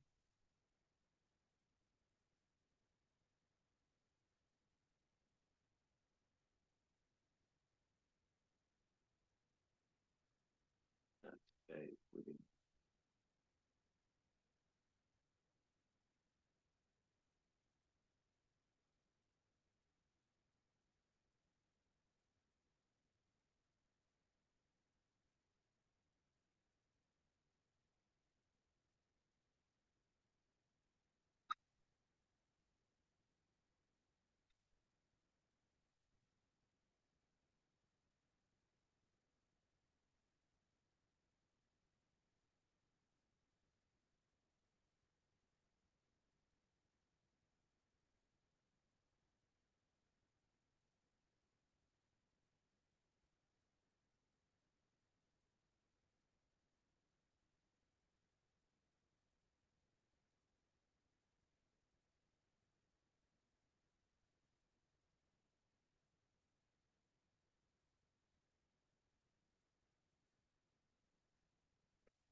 The space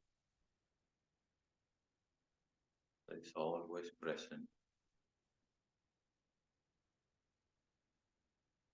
That space you can consciously make all sort of sankalpa. You can pray. You can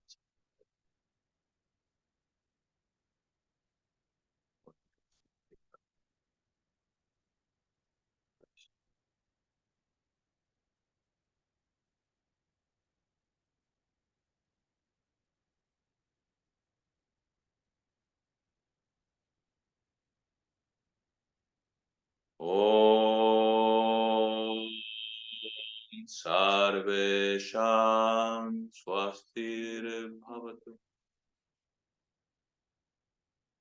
Om Sarvesham Shanti Bhavatu.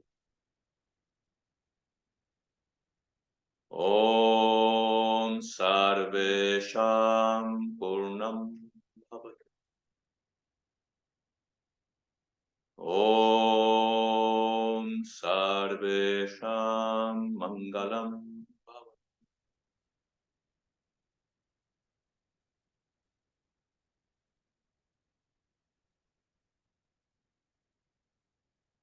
May we all experience well-being. May we all experience peace.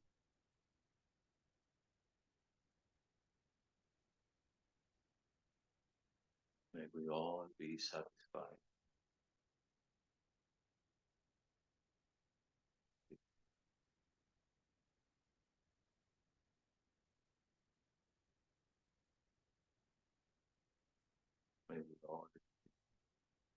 things like auspicious.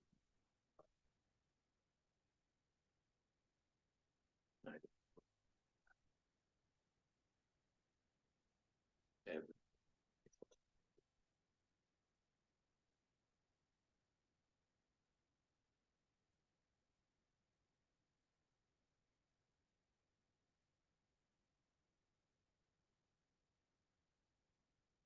Om Shanti Shanti Shanti.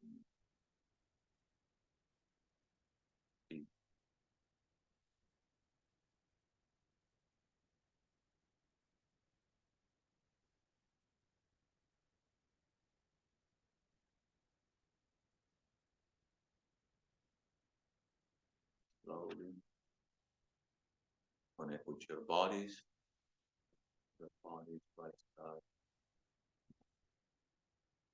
your fingers, your toes can connect with the external world.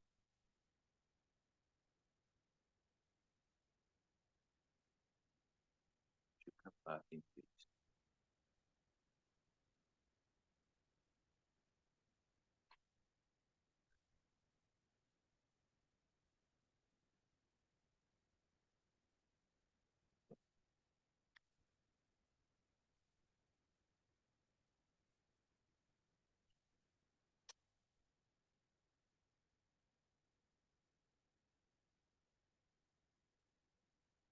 Now, you're okay? Feels good. It's addictive. To let go, it's difficult to come back. But as you could see, you witnessed sound in the outside. Was that an obstruction? So next time you turn off your phone. Yeah, Swami did ask us to turn our phones, so we get lots of messages over, so let's go there. If we are doing this, you gotta be serious. You don't want external obstacles, you already have enough with yours. Now, tell me.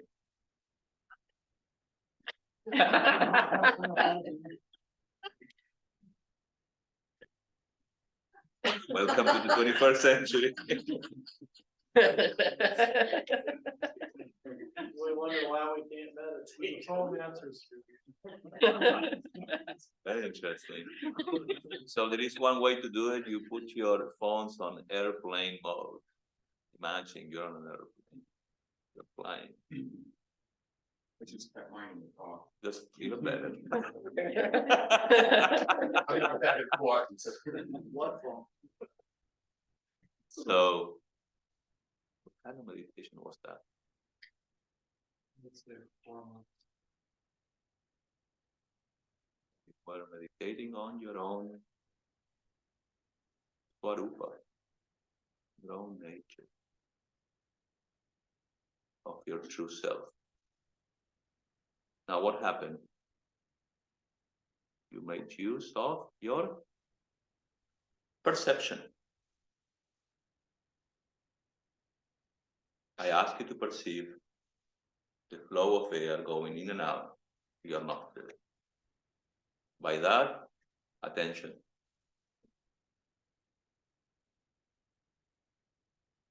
What else?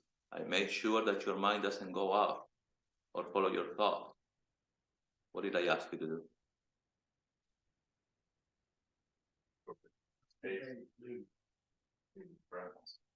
That was that was later, before. Before.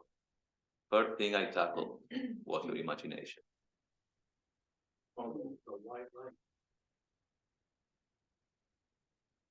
In the white light, even if a thought comes to you, throw it into the light.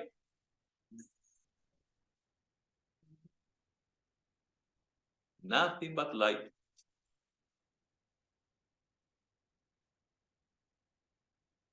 And I told you, light represents consciousness.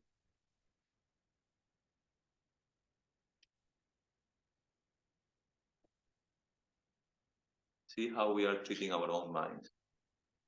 We are giving our minds direction. We are cornering our minds. We are in charge, not our minds. Now, you don't need me. What you need is to understand what to do.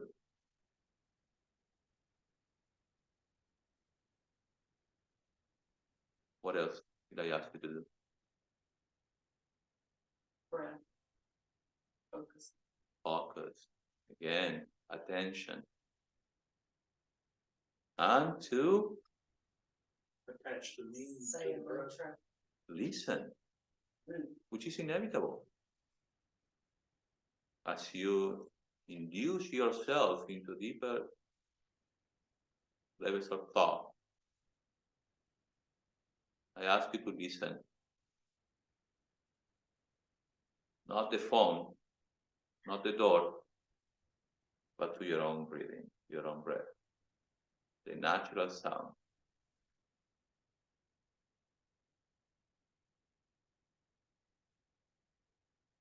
And then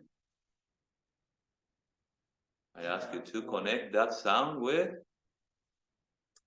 Mantra. in the form of so hum. I let you sit there to listen to the sound. And then I gave you the Meaning. and if you are sad with the meaning and the sound and ooh, you can go really deep. And as you go deeper and deeper, you will experience that there is a space. The rhythm of your breathing slows down. You don't have to breathe so fast. Did you notice that?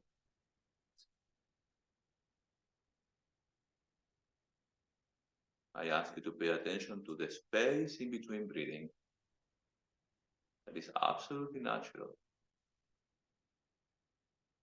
Now in this process, you could see what happened. Slowly, as if a hypnosis, you went into that space. See yourself every day how you breathe.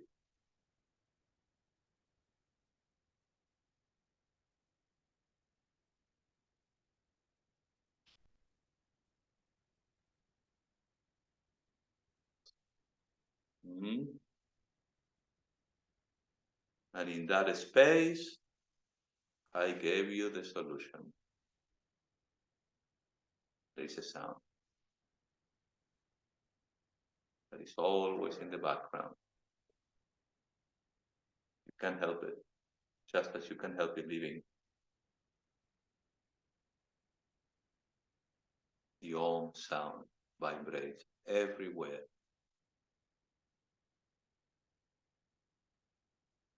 In this state, our state of mind, we can't hear it, but it's present.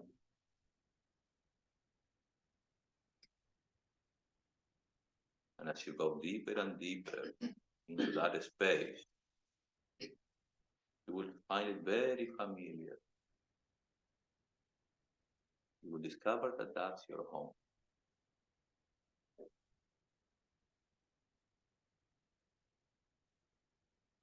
Not your house here in Atlanta.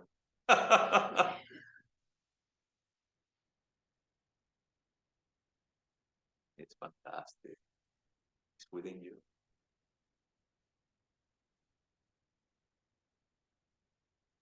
Mm-hmm.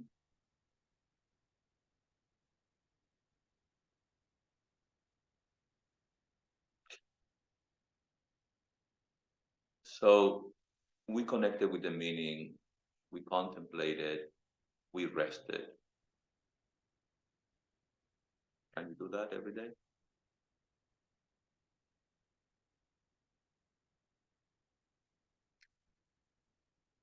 Make sure you do it. Now, I don't know what's going on, but what time is it? Time for lunch. There you go.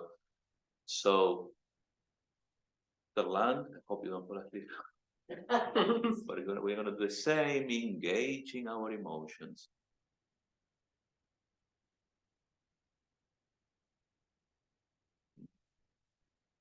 We're gonna meditate on that same space. We're gonna give it a name, a shape.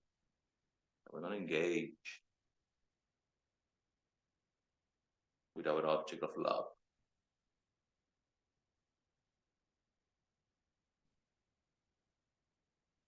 That is Vedantic meditation. Meditate on me, says the Lord. Center your mind on me. That's the ultimate truth. Verse number 14, chapter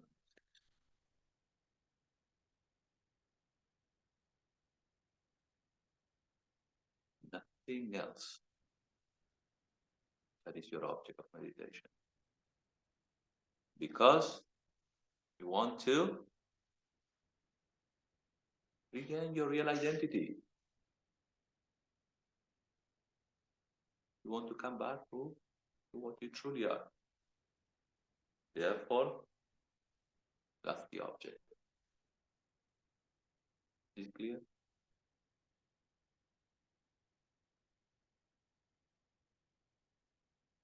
Did you like it? It's really good. I mean, sorry for the interruptions, but if you let yourself go, go and go and go. Ooh.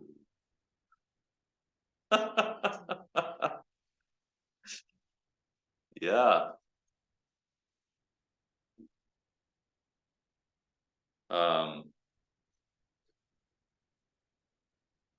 Well, thank you, and we'll continue this after lunch. So let's be back at 1:30. That's 45 minutes. Okay. Is that enough time for Yeah, you? Swami? You Yeah. So because we're gonna finish at 3, so, if people have brought food, there's plenty, whether you brought any or not.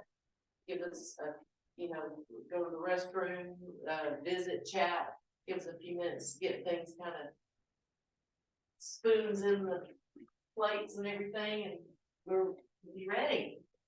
Thank you.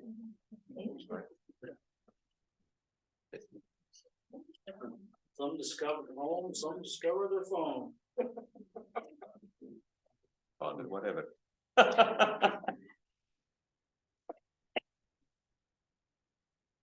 2 hours and 35 minutes. Woo.